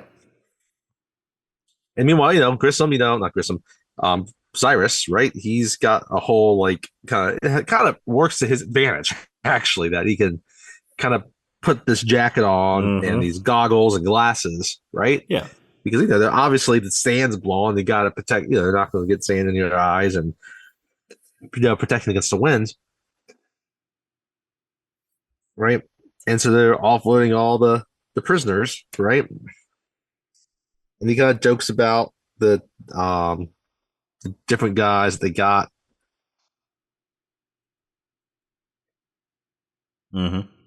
And so, but while this is happening, right? We got several new prisoners coming on, right? You have Swamp Thing, played by MC Gainey. They got Sandino. We quickly find out that Swamp Thing is the new pilot. That's right. That exactly. Sandino, who is played by, I said earlier. There we go. Jesse Borrego. And then we also have the Marietta Mangler, Garland Green. But we also have Sally Can't Dance. That's right. Sally Can't Dance, which was Renaloy Santiago. Yeah. Renaloy Santiago. Only credited as Renaloy. But yeah, so Sally Can't Dance is a drag queen, basically. Yes. And then we have Garland Green, the Marietta Mangler, played by Steve Buscemi. Who is what I think they said he's murdered some 30 people. Yeah, something like that. But yeah, he's they've got him truly They've got him He's locked truly up with a muzzle, with like a Hannibal Lecter style muzzle. Yeah, he's got a Hannibal Lecter style mask, right? And it's like they have little cattle prods attached to him that they bring him out in, right? Mm-hmm. That type of deal. I mean, he's truly the infamous. Yeah. Everyone knows who he is. Yeah. And even like the other criminals are kind of scared by him. Yeah. Right? So they get him on the plane. And the other ones, as they're getting on, there's other kind of lesser characters that, you know, that they're getting on and they realize that, oh, they have the plane. Right? Yeah. And one guy starts cheering and they're like, shut up, do you want to get caught? Right. Because meanwhile, what's happening here is like, right, is that Swamp Thing, Earl Williams, he takes out the transponder. Yeah, he goes straight into the cockpit. The pinball. He takes the transponder. I guess pinball. Pinball is going to go replace it on a small little Cessna. Yeah, all tour plane. So he's over, and again, he's kind of got a Marshall's outfit on also, right, to kind of blend in, right. But he goes into another hangar where he's not allowed to be. Yeah, right. So he opens up, and he's going to the door on the plane, replace the transponder there, right. He's just going to not replace the transponder, but he's just going to stick that transponder from their plane. Stick it to that one. Yeah, he's going to hide it on this other plane. Yes, right. But he gets cut a little bit foiled, not exactly, by an airport worker saying that he can't be there. Mm-hmm. But because it's Dave Chappelle and he thinks a lot with his dick, he gets distracted and just starts flirting and trying to talk with her, and she's having none of it. But he talks long enough that the plane starts to leave without him. Yeah. So real quick, so I noticed this on this watch. I didn't really think about it in previous viewings, but when he gets out of the plane with the transponder, he also steals one of the guards' lunches. That's right, he does. And he uses that as an excuse. He's like, "Oh, I'm just having my lunch." But I couldn't help but think that, like, did he steal that because he's been spending so many years eating prison food and he just wanted something that wasn't prison food? Like, even if it's just like a peanut butter and jelly? That's reasonable, yes. I'll roll with that. He's not with, like, Ray Liotta and Paul Sorvino. No. And Goodfellas, where they're making pasta. Yeah. And sauce. Yeah. Right. So he's talking with her, and like you said, he uses the lunch excuse, and she's not really having it. And then I love how he hears the plane about to take off. And he's like, "Yeah, that sounds like an airplane." And he starts running back. Right. So I love it. He starts running. Right. And, and Poe, they're looking through the window and they're watching him running and trying to catch the plane. But then he gets caught in the landing gear. Yeah. So he's running. Do we actually see him grab the landing gear at this point? Well, you just kind of see him fall out of screen. Yeah. We see him fall out of screen. We don't know what happened to him. We just know he's not on the plane. We don't know what happened to him yet. So, right. Yeah. So we just hear later when, they're Cyrus and I guess Diamond Dog are talking to each other. They're like, Pinball didn't make it on. He's like, Pinball, he didn't make it on. I love Cyrus's reaction. Like, that's too bad. I like Pinball.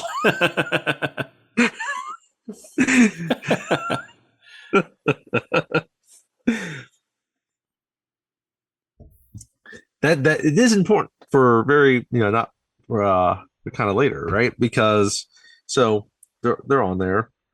They're flying along, and it's not that long after though when they're starting to drag something. Like they're not flying as fast as they should be. Right. Yeah, there's something slowing the plane down. Before that, right? So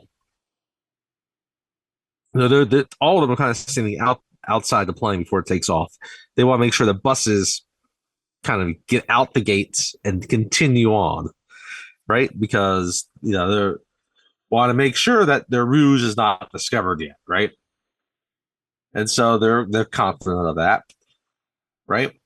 But it does get discovered because at some point, one of them starts just making a lot of noise, and one of the other guards comes to kind of try to shake him up a little bit, and then the device drops out, right, and it falls. They're still unaware of this, though, right? And so, eventually, Larkin finds out about it, right? And so we have a scene with him and Trisha, right? And they're talking about why he's listened to the tape, right? He's listened to everything that's happened. So he knows that Poe did not leave the plane, and he wants to know, why, why he might not have left. And he's like, well, he would have to have a good reason. That's really what she says, right? Yeah. Because it's, he's meeting his daughter for the first time today, and it's her birthday. Yeah. Okay. We know his good reason is to be there for Baby-O. For Baby-O, right? But they don't know anything about that. They don't know anything about Baby-O except just what he's mentioned in the letters. So, and Malloy gets back at this time also, right? And Malloy's angry. He's like, what's happened? It's like, this is a situation that needs to get on fucked right now. Mm-hmm. Right? And they debrief him more about everything that happened. And then, he asks about his agent. He's like, then they're telling him, like, no, he was killed, right? They killed him. Right? And he starts blaming Larkin for it. He's like, no, he put a gun on him and he got shot when he pulled it, right? That's the type of thing that's going on. So we kind of have, and like at this point, they have no idea. Like, and then all they know is like, no, we have the transponder, so we can know where to track them, right? Mm-hmm. So meanwhile, right, we get back that little Cessna, and a pilot gets on there with a group, and he's a tour pilot. Yep. Right, and they're gonna fly over like the southern Nevada desert, right? And they're gonna look at all the rock formations. Is the idea, right? Yeah. And Malloy, he starts ordering for like all these choppers to come, like these Army choppers to come in, right? To a couple of Apaches and shoot down and a Huey. And right. he's gonna take them to shoot down the plane, and because they're following the transponder, and which makes sense, I get it. But and Larkin tells him, no, they probably ditched the transponder. Right? Yes, he does. It's like, but Malloy's thing say that Malloy's not able to contemplate that they can be intelligent. Mm-hmm. More intelligent than he is. Yeah. Right. So we're back on the plane, and Swamp Thing is like, no, we should be able to go faster. And Sandino's like, well, I love how like Sandino, he's concerned. Like, can't they track us? It's like, well, there's a transponder, and that's how they track us. And then I love how Cyrus is like, hey, where is our transponder? and Swamp Thing looks where it's supposed to be. He's like, I don't know. they all have a little laugh.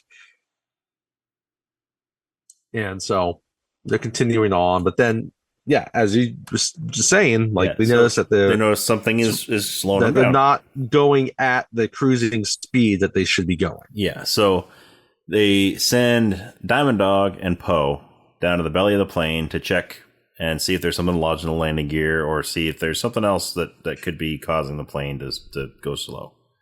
And Samuel Jackson is lodged in the landing gear. No, just his arm. But so they get down. Hold on, they get down there.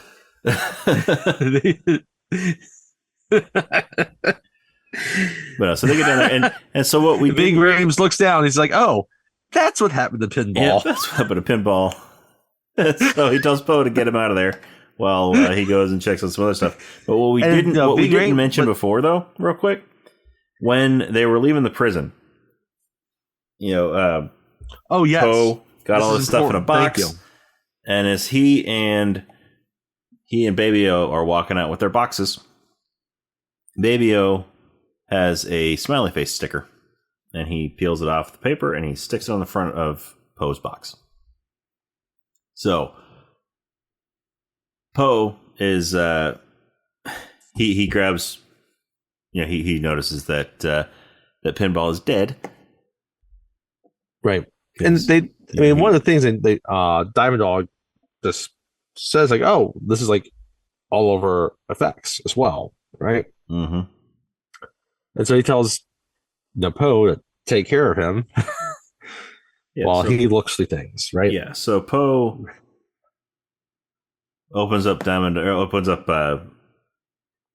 Pinball's shirt, and it's conveniently a Sharpie. He's got a white undershirt on, and so conveniently there's a Sharpie. So he writes a note to Larkin because he was able to at least understand the next stop. The next stop out of Cyrus. Cyrus told them where they're stopping, where they're going to land. Right. So he writes Larkin, and then the name of the airport where they're landing, the airfield. The airfield, really. Like the airfield. It's almost really an airstrip. Yeah. Once we see it. Yeah.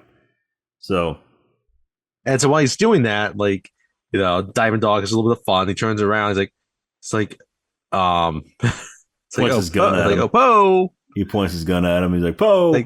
Gotcha! I gotcha. Hurry up. Gives his little Ving Rhames giggle. Mm-hmm. And, he's just, and then Poe looks down. He sees that they're over kind of a populated area. And he releases... He releases Pinball. And then the landing gear comes back up into the plane, how it's supposed to. But then we just follow Pinball down, and we have Don S. Davis, lovely music. So we have Don S. Davis driving his car with his wife. It's a Volvo. It's a Volvo. I think he's credited as Volvo driver. Yeah. So he just got this car washed. Yes. And a bird shits on it. Yeah. And a bird shits on it. And he's like, oh, every time I get the car waxed, then this happens. I get not 100 feet. Not 100 feet from the car wash. And then this happens. His wife's in there. And he's like, oh, just wipe it off. She gives him a tissue. Mm-hmm. It's just a little bit of poop. They're at a red light. Okay. Mm-hmm. They're at a red light. And they're obviously in a city downtown area. Yeah. And then we get the view from Pinball. Pinball's point of view. And he kind of makes... He doesn't really bounce like a pinball. Down, there's no bumper on the Volvo. If there was a bumper on the Volvo, then Pinball probably would have just been like a pinball. No, so he just falls right on top of this car. Right on top of this Volvo. Yes. Just right across the hood and the windshield. And once he gets off the gas, so he goes for a little bit and just calls a little chain reaction in this intersection of an accident. Yeah. So and then I love we get the inside view from the car, and you just have Dave Chappelle's face smeared with blood just sliding it down. Yeah. So then we're back to Larkin, back to John Cusack, and he's finishing up his conversation with Trisha. Yeah. And someone's like, you might want to take this call. Yeah, you want to take this call. And what's it about? Well, there was a car accident. He's like, what is that? How does that pertain to? Well, it's got your name on it. Well, there's a note for you. And so then he answers it. It's the sheriff of Reno. Mm-hmm. And he tells him well, no, I have got something with your name on it. Literally with your name on it. And so meanwhile, what's happened is, so he knows they're at Lerner Airfield. I think Lerner Airfield. It's in the middle of the desert. And but Malloy has gone with like the Apaches and the choppers to go after the tour plane, the transponder, right? Yeah. And he's trying to call them, and Malloy refuses to listen to him. Right? Yeah. So he's telling him, and so I got a note there going to Leonard Airfield. And Malloy's just like, bullshit, and he like hangs up. So now Larkin is trying to figure out how he's going to get out to Leonard Airfield in time, because it's like 60 miles away or something like that, isn't it? Or is it like... Yeah, it's not close. Yeah. Or is it like 100 miles away? 120? I don't know. But he's got to make it there in like 45 minutes. Yeah. And one of the guys is like, well, if you have a fast car, you can make it. And he looks at his car. He's like, yeah. He looks at his car, his piece of crap car. And then parked right next to it is Ass Kicker. So he chooses that one. So he takes Malloy's Corvette. The race is on. All right. So again, and the plan is for the plane to land at Lerner Airfield. They're going to transfer the plane owned by Sandino and his cartel. Right? So, where is it on here? So, but before they get there to Lerner, the plane, right? Bedford has been suspicious of Poe. Right? Because he realized they had served time at the same prison at some point, and he heard the thing about the 15 years. Yeah, he figured they were on the same so he's block. Like, oh, so that means you're in C block or in North Block. And he's like, yeah. He's like, well, I was in North Block. I don't remember seeing you there. And Poe's like, well, I don't remember seeing you either because I wanted to be by myself. I don't remember seeing you either. Well, there were 150 people on North Block, and I didn't want to know 149 of them. So, but, Bedford keeps being suspicious, and he goes down to the cargo hold. And he finds Poe's box with the smiley face on it. And he reads the little Casey's note. Yes, he reads Casey's note. My birthday's on July 14th. My daddy comes home on July 14th. I get to see my daddy on July 14th.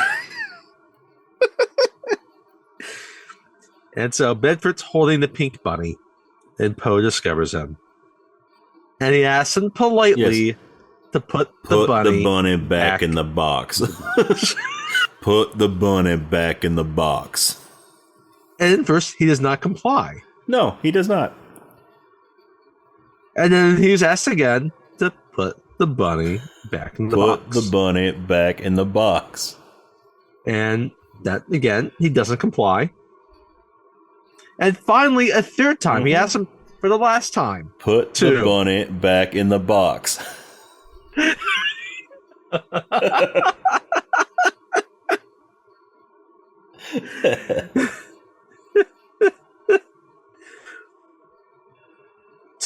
So a fight ensues down there in the hold, and eventually, like, a little pipe kind of breaks off and loose, right? And they fight, and finally, Poe's able to break Bedford's arm, and then he gives him a good shove, and he just goes straight through he just backs straight through this pole through his chest. The only thing that's missing sticking out is, because this is pretty much the same way that Arnold Schwarzenegger killed Bennett in Commando. Spoiler alert for Commando. But there's no steam coming out of this one. There's steam coming out of that pipe. So we were missing some steam. We were missing the great one-liner. Let off some steam, Bennett. But yeah, so we didn't get it. We didn't get it. You do get the line. Why didn't you put the bunny back in the box? Why didn't you put the bunny back in the box? I mean, it's good, but I think a one-liner would have been better there. So we kind of neglected this part, right? So you got Garland Green, the Marietta Mangler, right? So once they take off, Cyrus and Diamond Dog, they're looking at him. Yes, that's right. He's in the Cyrus cell. is like he's locked up in one of the cells. He's locked up. They lock him up at first. They lock him up at first. They lock him up. So, and then Cyrus looks. It's like, you know what? That's no way to treat a national treasure. And now Cameron Poe has to steal the Marietta Mangler to protect Sean Bean from using him. Mm-hmm. Right. Anyway, so they get him. They get him off, and they see them over by Baby O and Poe. Right. And there's a scene earlier where Bedford is kind of not liking Poe's kind of humor. Yeah. So I love when, because Diamond Dog is the one that is letting Garland Green out, and I love how he's kind of scared when he's going in there. His big Ving Rhames, this big black militant black dude. He's real nervous about letting go little Steve Buscemi out of his binding. The scrawniest white guy you ever meet. I love it. So they let him out, and so Garland Green, he's just sitting in a chair in one of the he's smiling, he's observing. He at times he's opining. Mm-hmm. So there's a time I see Bedford. This is before he gets killed, right? Doesn't like in particular. It's put off by a joke that Poe makes, and it's like, oh, he can't. He's like, he can't handle humor anymore. Maybe his mom hugged him too much, or maybe too little. Yeah. Maybe it was an uncle with feely hands. Whatever cliche it is, but he has misplaced aggression now, and any humor just causes him pain. Baby O and Poe just looking at him like, what are you talking about? You're crazy. He's like, oh, maybe, yes. And so I love when after Poe comes back up in the hole. I love this. After Poe comes back up in the hole. He's like, 2 went down, 1 came up. He's like some kill out of passion, some kill out of necessity. So and once I killed a girl and wore her head as a hat for 3 states as I drove across 3 states. Now, what I want to know here, he wore a girl's head as a hat. So how did that, especially for that long, for 3 states? He doesn't say which 3 states, but he drove across 3 states. I mean, it could be Nebraska, Colorado, Utah. It could be South Dakota, Montana, Idaho. Or it could be Rhode Island, Connecticut. Rhode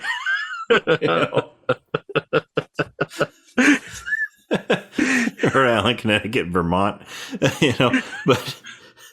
But no, he's like, I drove across 3 states while wearing a girl's head as a hat. So I want to know the logistics of this. Did he? Yes. Did he hollow it out and put it on his head like a hat, or did he just lay it on his head and use her hair as sort of to tie under his chin to keep her head on his head? Did he wear it more like a helmet? How did he do this? Was it just the top of her head? Was it just her skull cap?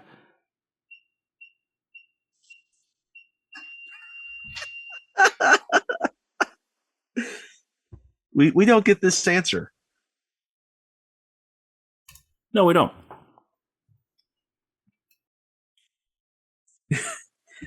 I'm also kind of glad we don't get this answer. Yeah. Yeah. Anyway, me too. So Me too. It's just Steve Buscemi is so great in this. I mean, this is coming off the heels of what Fargo. Mm-hmm. Yeah, I think did I see this before Fargo? I can't remember.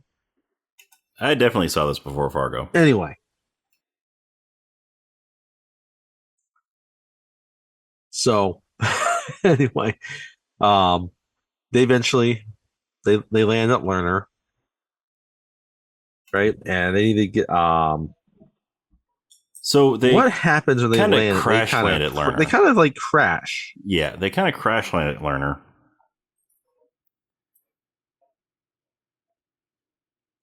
What was it that caused that?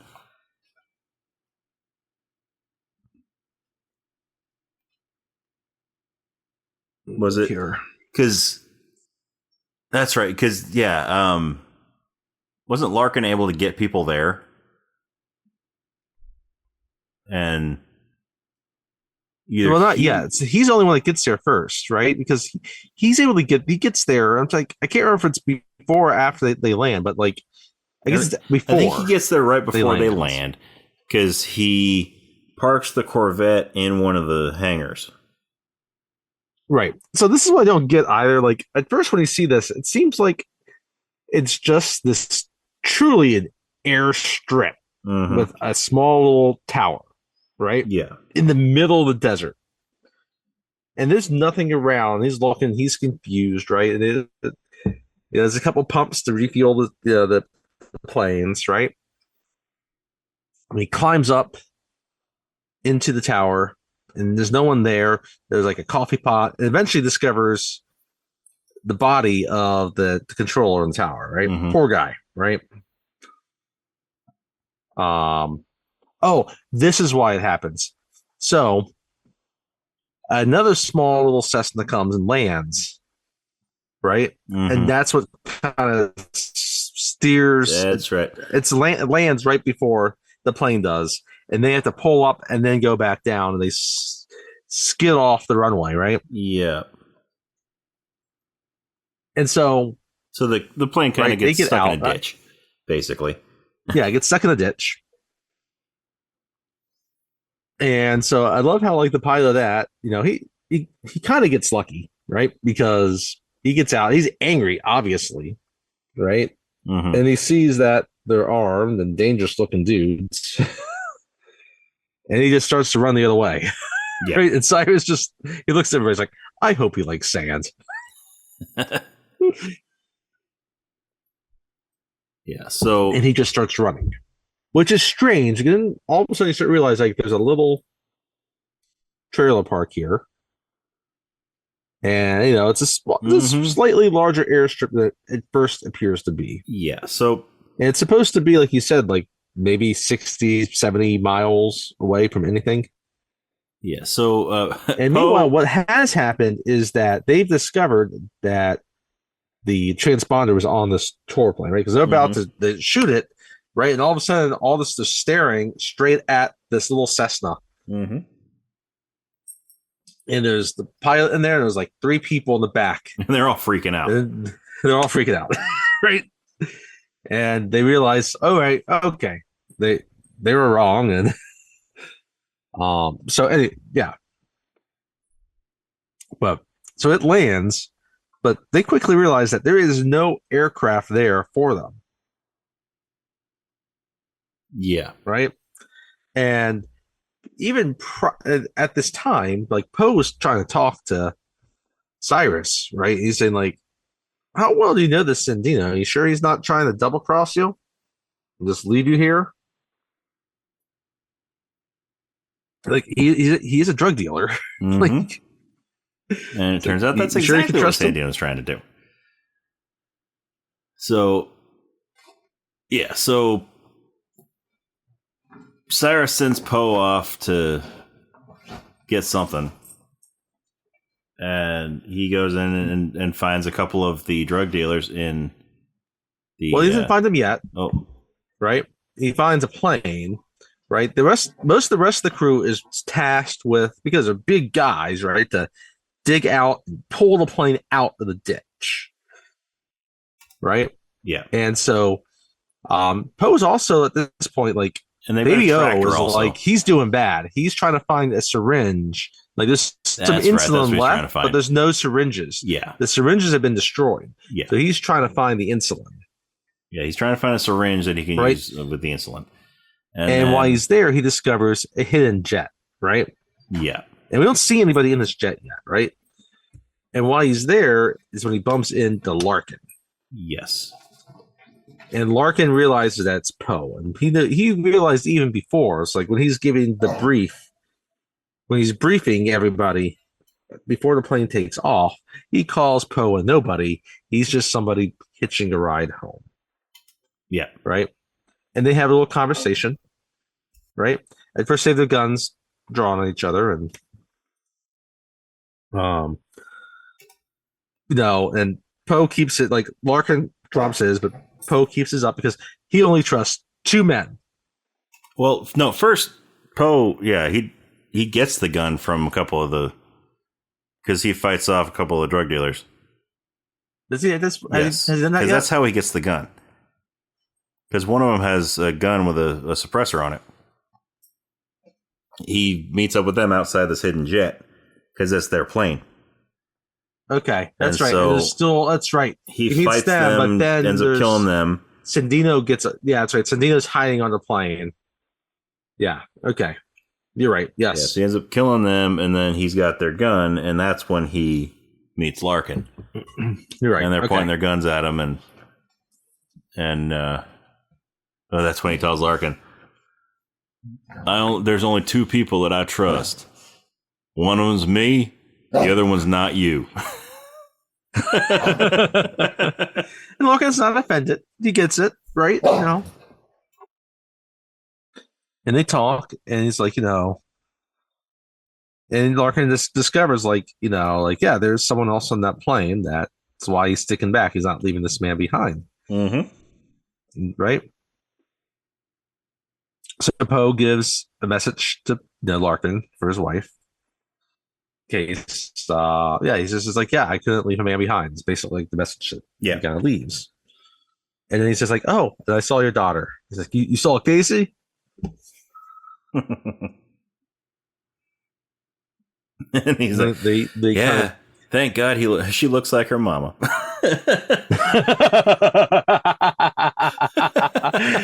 You're the second man that's told me that.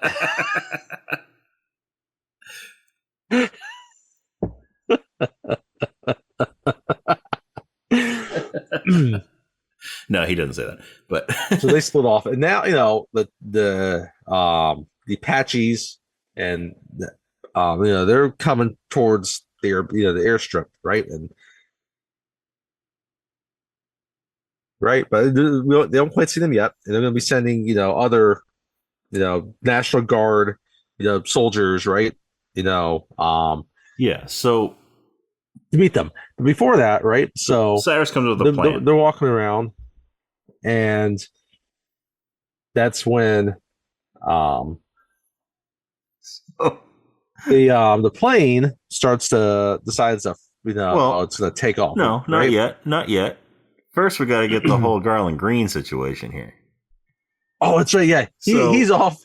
That's right. He's wandering around. While all this stuff's going on at the airstrip, he sort of wanders off into this trailer park that's next door, and there's this little girl who's having a tea party in the middle of an empty swimming pool.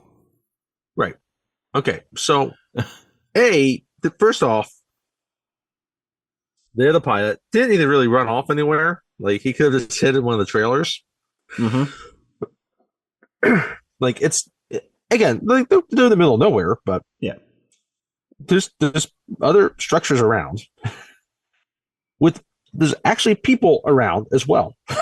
Yeah. There's one little girl. Is her mother like somewhere inside? I don't know. Is she really there? Well, that's another question. It's Jimmy and Tea party with some dolls. There's this kind of like a Ken doll, and she invites Garland to sit and have some tea with her. Yep. They strike up a conversation. He sits down and has some tea with her, and she and gives him the Ken doll. Are you sick? He's like, yeah, I might be. Well, do you have any medicines? There's no medicine for what I have. Yeah. It's like, do you like to sing? He's like, yeah, I love to sing. It's like, do you know he's got the whole world in his hands? He's like, yep. So they start singing. He's got the whole world in his hands. She starts it. He's like, he's got the whole world in his hands, right? And then we get the point of view of Garland, and it's like a strange, distorted point of view, right? Like it's looking down a bit, but not like at an extreme angle. Yeah.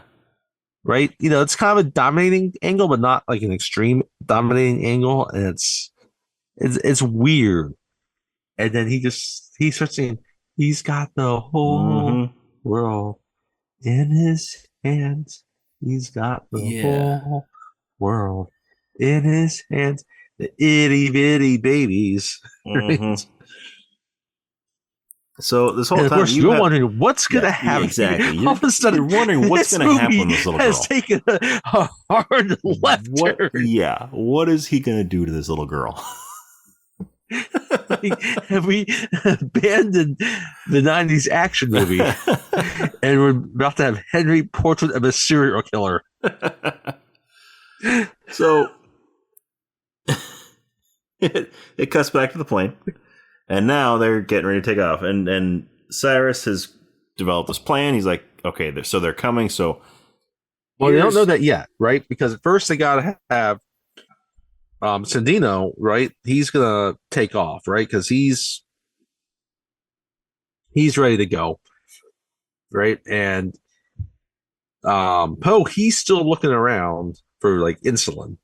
Yeah, and he finds a first aid kit that has a syringe in it. But then Larkin, he kind of gets behind the hangar, and all of a sudden you see the engine, the plane, it just fires up.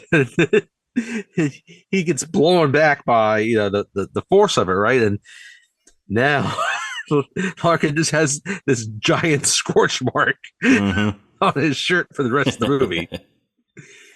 Right? Yeah. And the plane's about to take off, and Larkin is able to, there's a crane, right?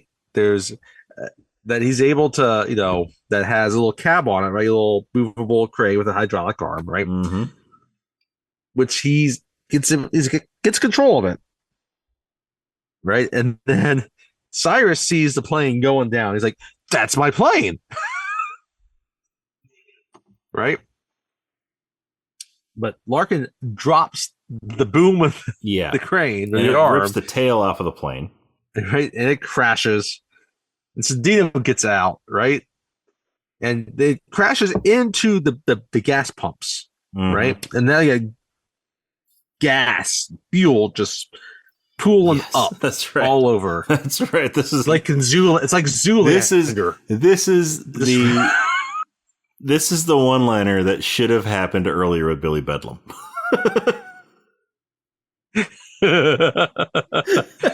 Right? And so they're all looking at him, right? You have, what's his name? Swamp Thing, right? He's smoking. He's standing next to Cyrus. Yeah. Right?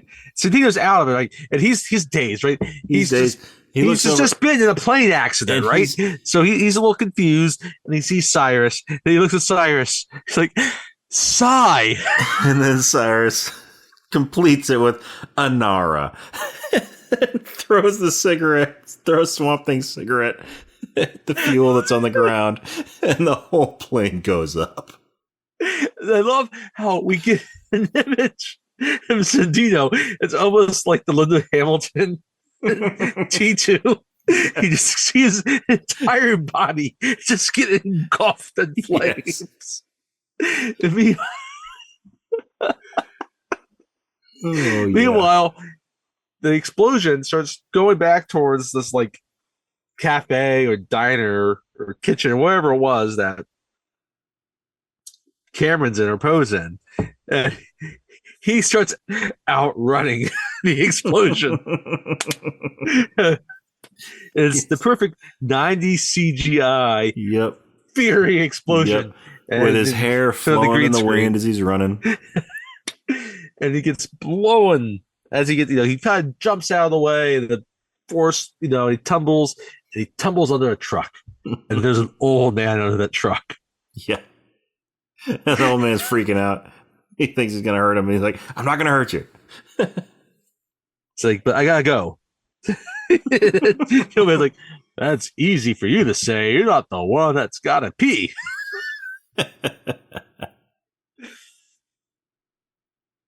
But this is at this time, right? So on Lookout, they have Johnny 23, right?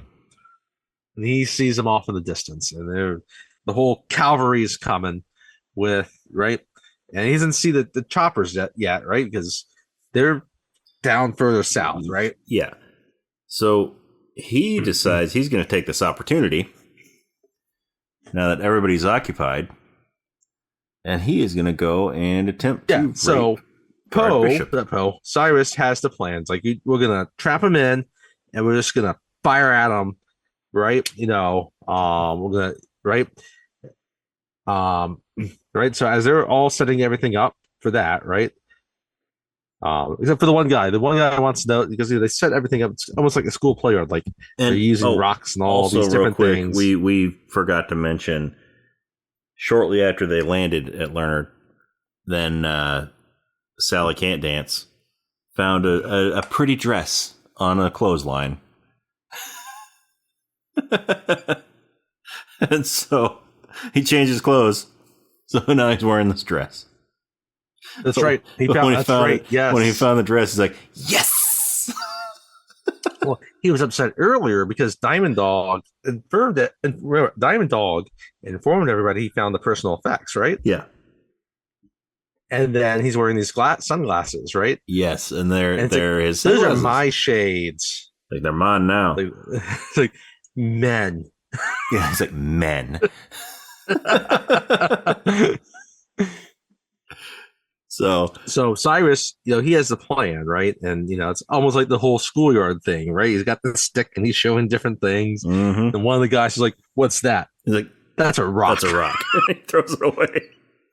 I got a rock. I got a rock.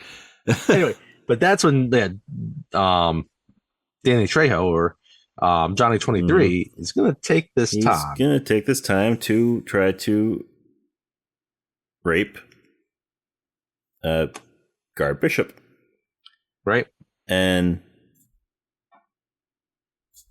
so, he overpowers her, but before he can do anything, Poe shows up. Right. Do not treat ladies this way. Yeah, do not treat ladies this way. So he fights him off of her. And at this point, did Cyrus come back in? Who? Not yet. They're still doing there's a firefight that ensues outside. Yeah, that's right. So it is Poe that does it. So Poe handcuffs Johnny 23 into one of the cells. Like, he puts him in one of the cells, handcuffs him to the bars so that he can't get out. So then they get in, and like now, like the rest of like the National Guard and the different local, they're coming into the field. Yeah, so right? they're able to, they get bottlenecked in, right? And all of a sudden it starts being a firefight as they just start shooting down. There were a lot of propane tanks. Yes, that's why all of a sudden of propane tanks that were all full. So weird because they were all full. This apparently, small hole in the wall airfield, and there are dozens of propane tanks that they collect, and they all happen to be full. But Like, there's it's all these this propane tanks. small There's actually a little rundown- trailer park, right? I mean, there's a lot happening in this small little field. So yeah, while the firefight ensues, then Poe decides he's gonna try to figure out a way to keep this plane from taking off. So That's right. they still have, the ropes attached from when they were pulling on it to try to get out of the ditch. And so he grabs the rope, and there's a hook on the end. Must have been the one that they had hooked to the tractor. So he grabs that and he takes it into one of the hangars, and he sees Malloy's car. No, he doesn't. No, he doesn't. He doesn't attach it to it. Oh yeah, that's right.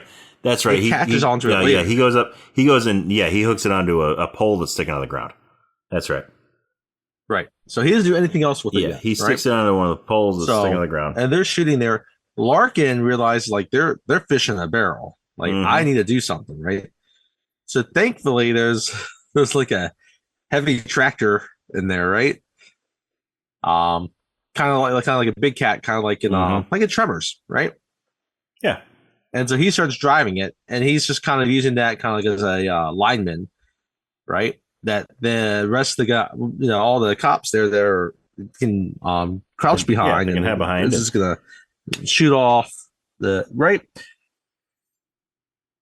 So finally, they and they're able to kind of shoot back, and they're hitting some of the prisoners and killing them. Because at this point, the prisoners have gotten a hold of the rest of the weapons that are from the plane, from the belly.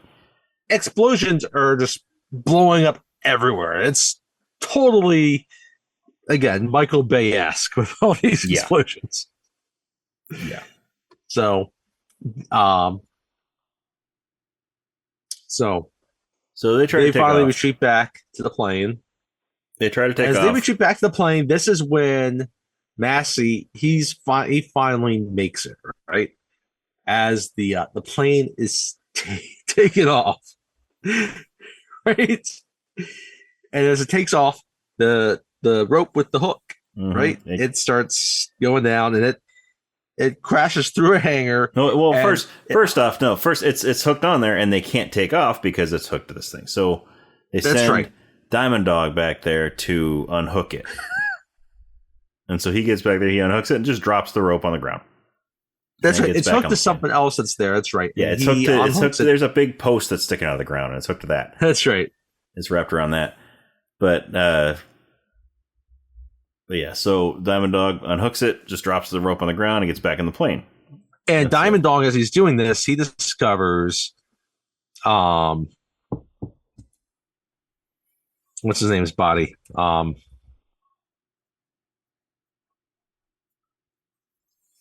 Bedford's body. Bedlam's body. Billy Bedlam. He discovers his body. Discovers Billy Bedlam. Right? So he drops it, and it starts, obviously it starts dragging because the plane's taken off, and again, Malloy he gets there at this time, right? Mm-hmm. And it takes off, and it hooks it, crashes through the wall of the hangar where Malloy's car is, on to the fender, underneath the fender, magically just hooks on perfectly, to the bottom of Malloy's car. And it gets taken up with the plane, right? I love it. It's just being dragged behind the plane. Yeah. And the chief marshal guy is like, Corvette. Hey, Massey, isn't that your car? He's like, no, my car's back. I left it at the office. So, this car goes flying through the air, getting pulled behind the plane, and then as the plane's flying over the tower, and that's right, the car just crashes right through, knocks it loose, crashes right through the tower, and that knocks it loose from the rope, and so the car falls to the ground in a heap. And Malloy runs over to it and notices his license plate, his ass kicker license plate. Ass kicker. Got its ass kicked. Mm-hmm. Yeah. And then he looks at Larkin. Larkin's like, okay. It's like, hey, I like faster than my car. I drive a Dodge Stratus. I drive a Dodge Stratus. He would not say that proudly, though. No. Anyway. Sorry, Real Feral. Yeah. So they're back on the plane. And so Diamond Dog shows, starts talking to Cyrus. And Cyrus at this point now is catching on to things, right? Mm-hmm. And they get back up, in the choppers, and they're get the Apaches. They're going to start following. Yeah, they start following the jailbird, right? And so and Cyrus, he's interested because, like, all right, so they needed to meet us here, even though we ditched the transponder, right? Someone had this hook attached, so we couldn't leave. There's someone on this plane that's helping them, right? And we got to find out who. And then Poe's gonna say like, it's me, right? Mm-hmm. Then Baby-O stands up. Yeah, Baby-O stands up. He's like, it's me. Because he's sitting there, dying because he hasn't had his insulin. And he's like, he figures, what are they going to do to me? But they shoot him. Yeah, and so Cyrus shoots him. And so as Baby-O is laying on the floor, bleeding out, Poe is down there trying to stop the bleeding. Cameron takes out the letter and the pink bunny. Mm-hmm.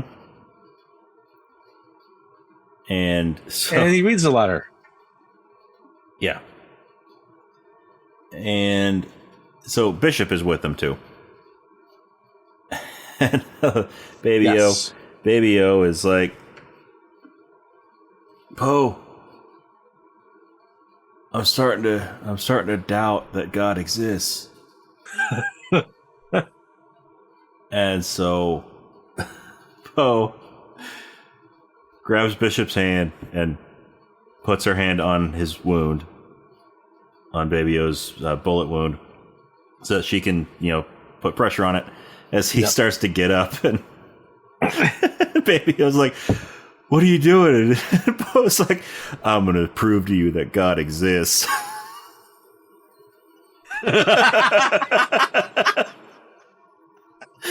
Meanwhile, he proceeds to stand up, just walk right toward, because there's this big fight going on in the plane among the prisoners, and he just walks straight up through like a hail of gunfire and gets shot in the arm, like right. Has that started yet? Has that started yet? Yeah. Because like there's the scene where Cyrus threatens the bunny, and he talks like, or the bunny's gonna get it, and that's when the Apaches come. No, because wasn't it he was getting up to go while he had the gun to the bunny's head? Yes, that's right.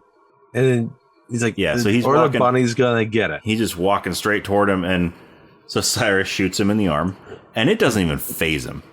No, it doesn't. So, I mean, is that how he shows that God exists? Because he can take a bullet to the arm without a bullet. Yeah, it wasn't. He didn't just get grazed. He got shot in the bicep. He got shot. Yeah, he got shot in the bicep. But yeah, so then he goes up, and then he's fighting with Cyrus, and then that's when the Apaches fire. Right.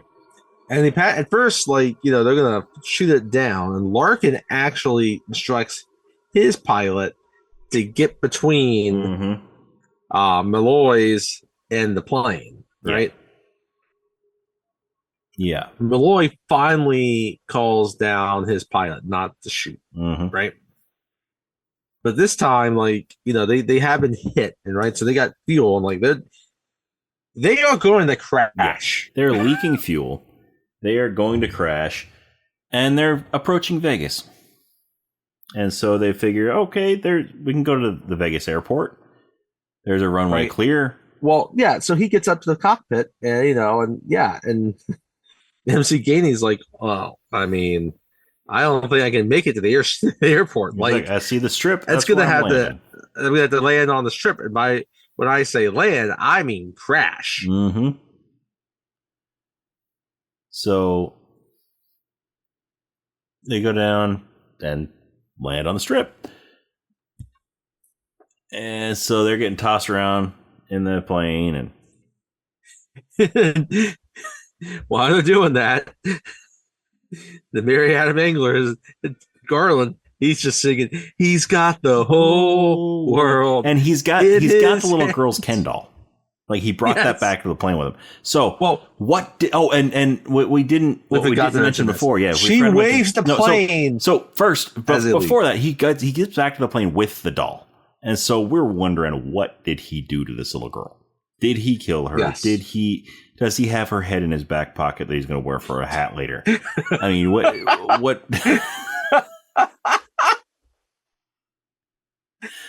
What did he do to her? And then, as the plane takes off, we see her run out and she's waving. And so we know she's safe. Yeah, something stayed his hand. Yeah. Children's Bible songs. Yes. If that didn't work, she was gonna start singing Father Abraham, many sons had Father Abraham, and I am one of them, and so are you. So let's go praise the Lord. Right arm, left arm, Father Abraham.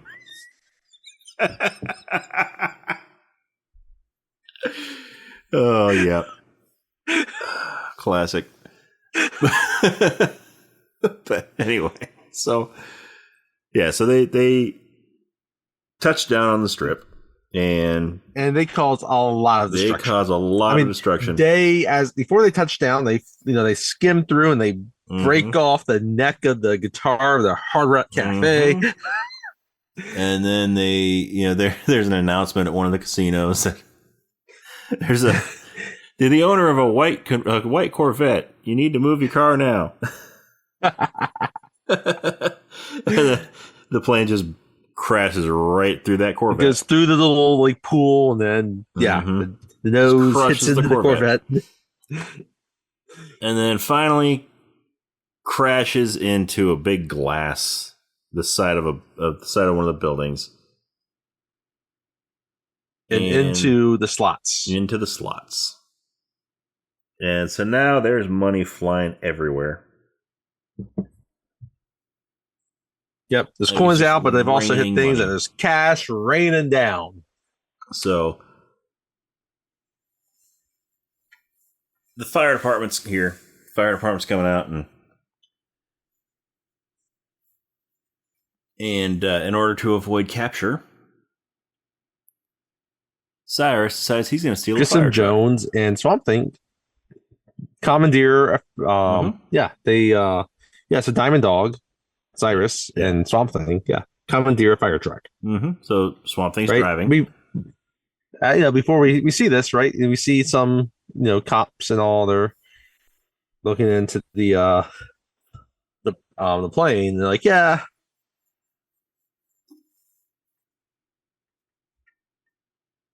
By the way. Mm-hmm. And then, so they see him kind of take away this body, and then there's just an arm hanging. Yeah. They see Johnny 23. This is Johnny 23, and so who has become Samuel L. Jackson. They carry him off, and his arm is still hanging from the arm with the tattoos on it. Yes, is still just hanging from the handcuff. So, and Johnny 23 is dead. So, but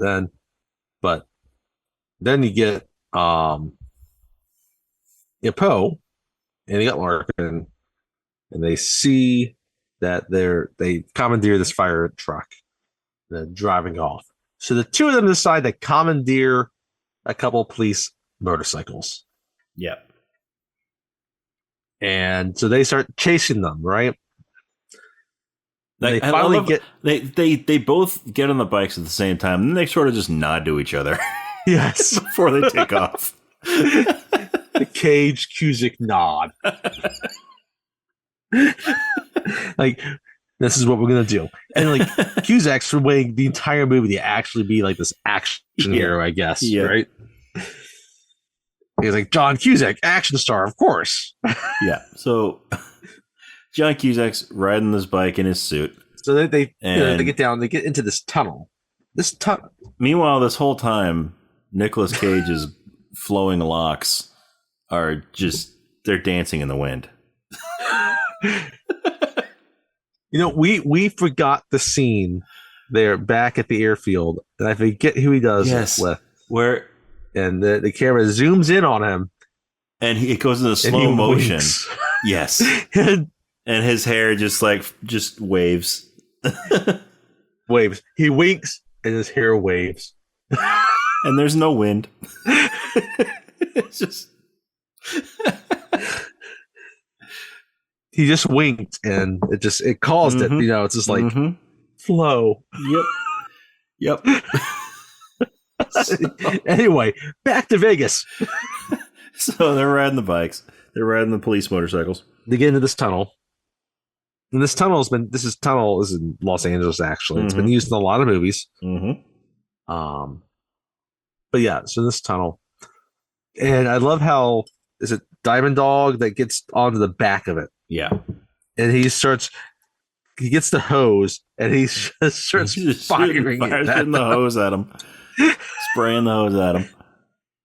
Knocks one, because there were cops on motorcycles too that were chasing him. Also, it wasn't just. That's right. He knocks some of them out, right? And they avoid it, and you're able to get. Poe is able to grab onto the ladder. Poe's able to grab on the ladder with his right hand, and then he got shot in the left arm, right? And this whole time, he is acting like he never got shot. He's putting all of his weight on that left arm when, he's missing a chunk of his bicep.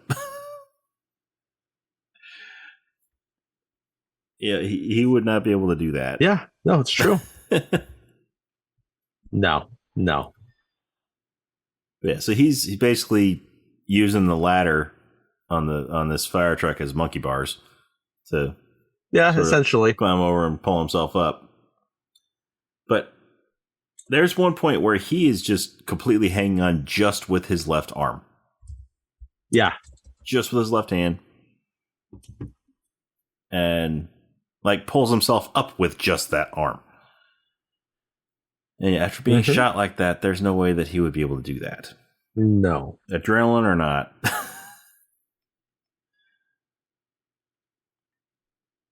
But anyway. So we forgot this mention. So when he grabs onto that, though, right? He causes the explosion because he jumps off the motorcycle. Yep. And it causes an explosion. Yep, because that explosion kills Diamond Dog. Yes, that explosion kills Diamond Dog.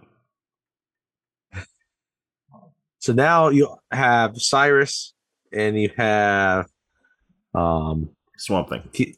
Swamp Thing, thank you. They're left. Swamp Thing's driving it. So he's not really part of this fight. So finally you get Langham. He gets on there, and so you have Cyrus and Poe kind of fighting on top, and then you got Langham as he's kind of working his way up towards the front to Swamp Thing, right? And I'm sorry, not Langham, Larkin. Yeah, Larkin. So they're fighting on the ladder, and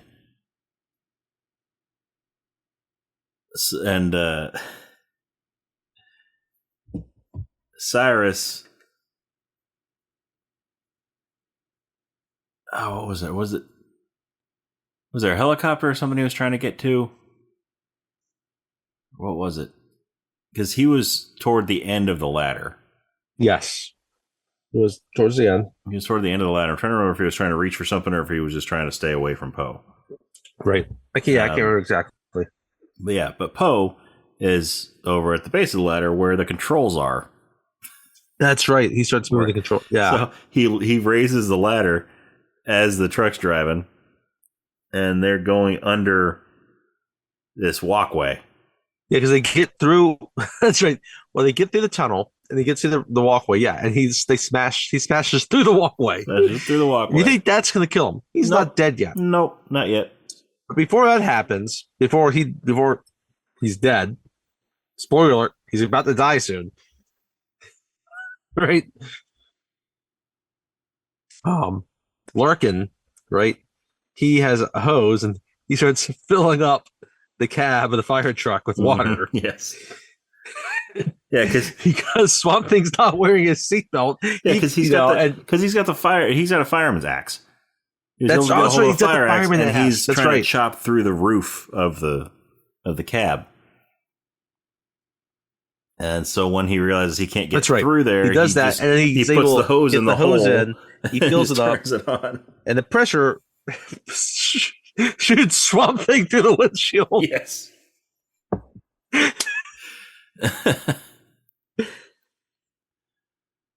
So yeah. So this is what I like about this. Okay, so then we get finally the Cyrus. So his death in some ways is so similar to like some Final Destination deaths. Like it's elaborate. Yeah, it is. It is. So he goes to the walkway,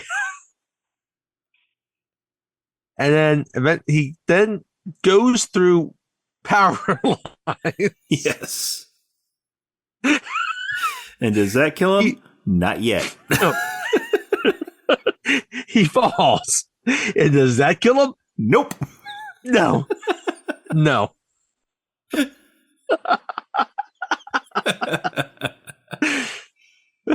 What finally kills him, Rob? Oh. Why don't you tell it? It's funny. So he falls. He lands. And there's a power driver for some reason. Yes. Right in this area. It's an operation. Mm-hmm. Mm-hmm. And it power drives his face. Yep. Yep. That kills him. Yep. Right in the face. Yeah, no. Goes through a walkway, flies through power lines, falls, only to have a power driver that come down and just crush his face. Yep. It's just, yeah. What is it there for? I mean, he lands, his head is perfectly in the path of this thing. It's just this big,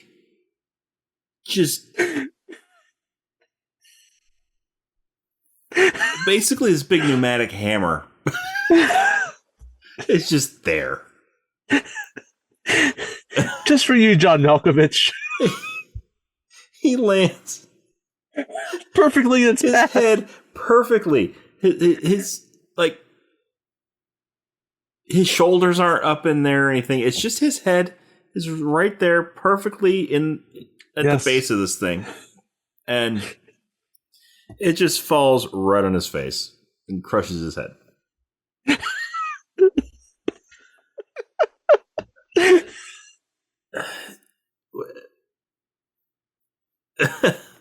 There is no more being John Malkovich. No, whoever was inside that head is gone now.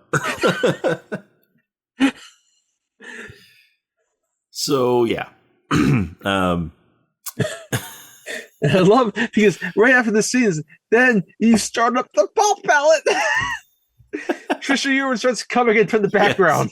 Yes.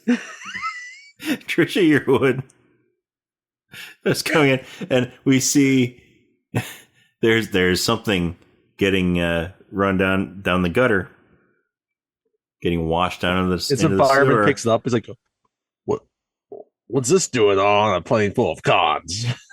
No. That was the doll that they found. Oh, that's that right. was the Ken doll. So, oh no, that's right. They pick up the pink bunny. No, so the pink bunny is washing its way down the gutter to the sewer. Pennywise. Yes, to Pennywise. And so Poe sees it and he grabs it right after it goes like down the drain. And so he pulls it out. It's all nasty and wet and thankfully, man, that would have been bad. He goes down to see that and Tim Curry pops up. Oh no. Yeah.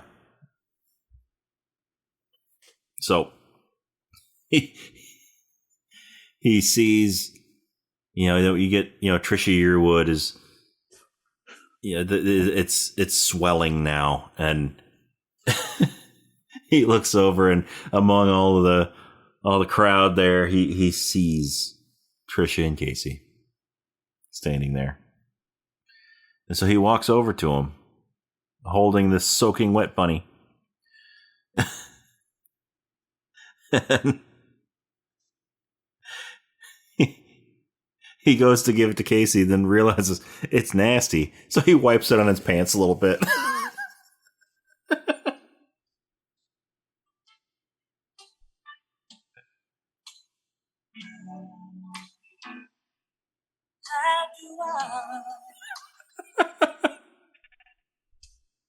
through one night without you. If I had to live without you, kind of life would that be?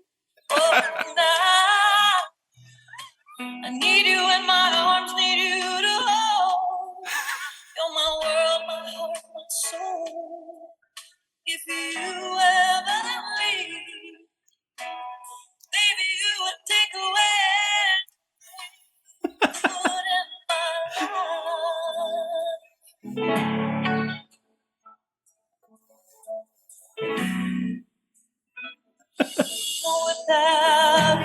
Oh, okay. So, Sorry. So that's planned. Well, he just wipes the bunny a couple times on his pants. Which are dirty also. Which are dirty also. I mean, it'd be like John McClane, like just brushing off that big teddy bear on himself, right? After like, oh, I'm sorry, Yeah. I mean, brushing off with my bloody feet. Yeah. So. Oh yeah. So what we didn't mention before was before the whole fire truck part, then the paramedics were taking Baby O away, so he did not die.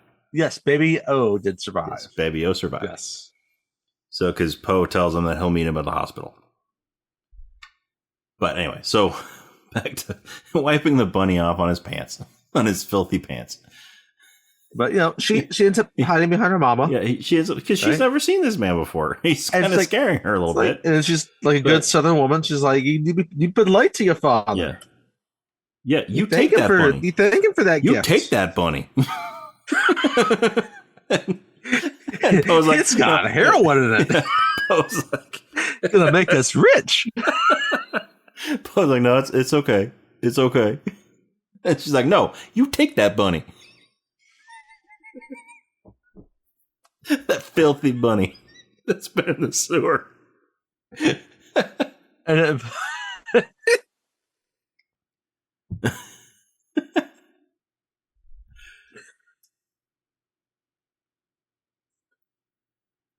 right, but they meet, but finally they talk with each other, right? They talk about it's like, I read your notes, and I read yours too, right? And they embrace,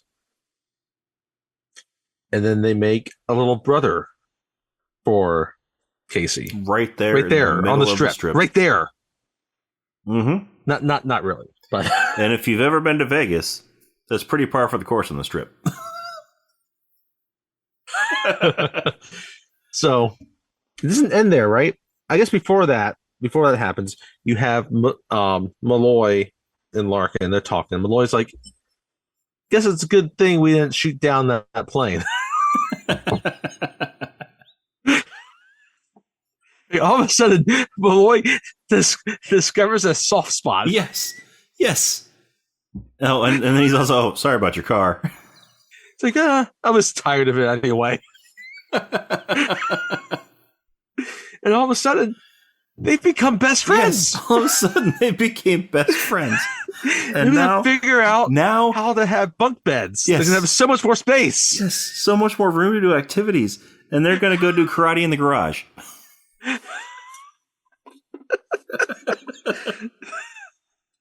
And then, we have the whole scene with the family reunion, right?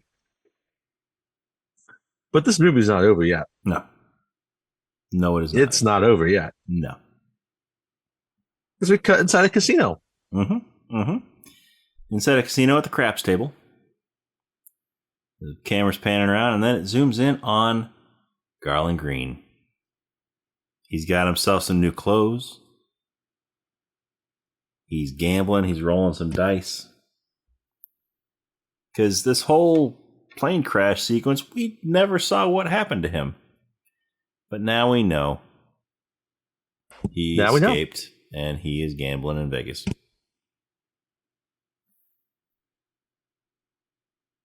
And my guess is he's feeling pretty lucky. Yes. And he's probably looking around the room trying to find a new hat. So. Yeah, but we don't know what's going to happen with him. Yeah. And that's the end of Con Air. That is the end of Con Air.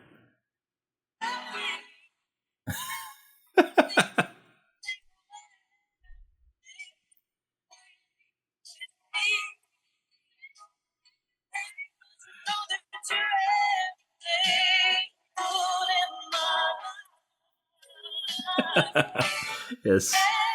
The music swells. How do I live without you? I want to know. Yeah. Music swells as the credits roll. And then,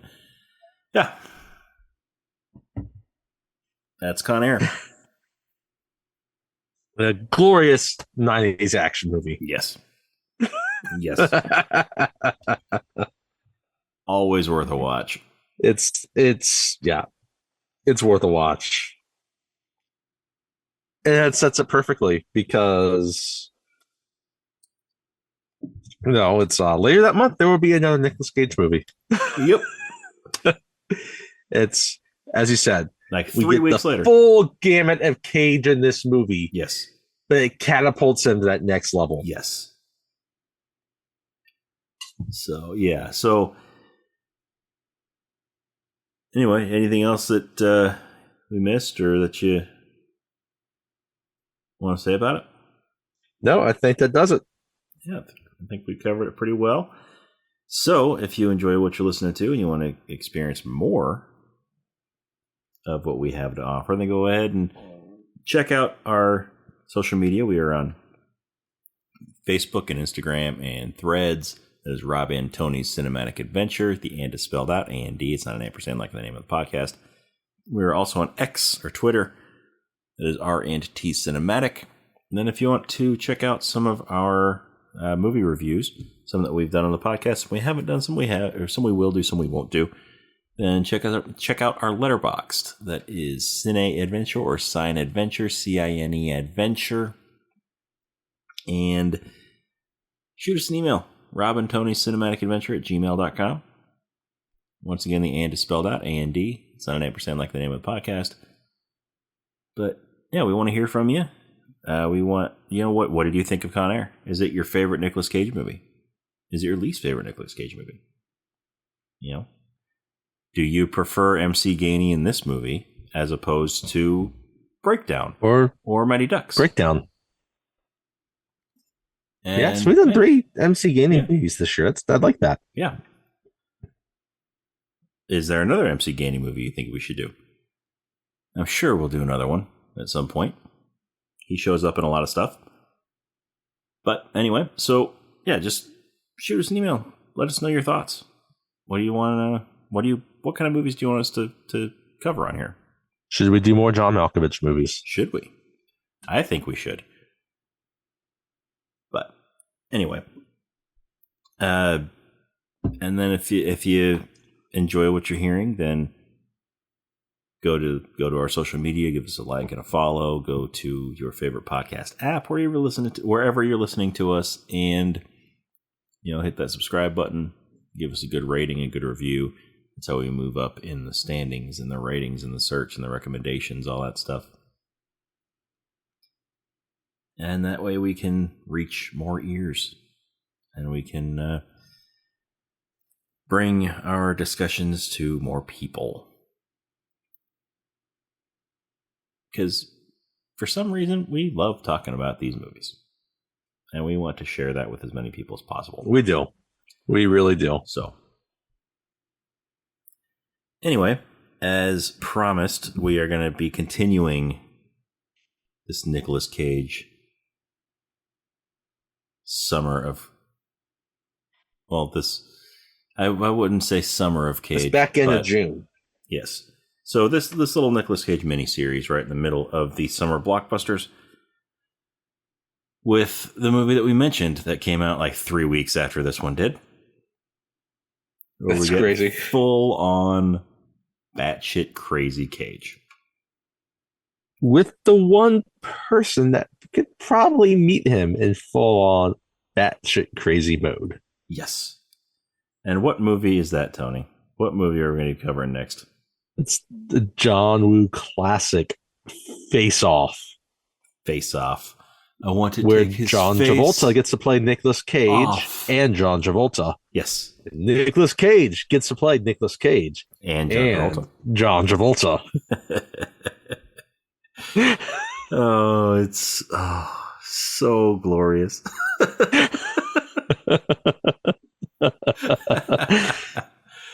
I want to take his face off.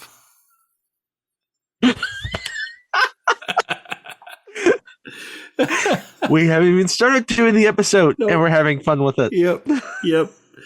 So, if you haven't seen Face Off, I highly recommend watching it. You have a week? You got a week before that episode comes out. But yeah, so it's well worth a watch. Same with Con Air. If you haven't seen Con Air, I highly recommend watching this one. Highly recommend it.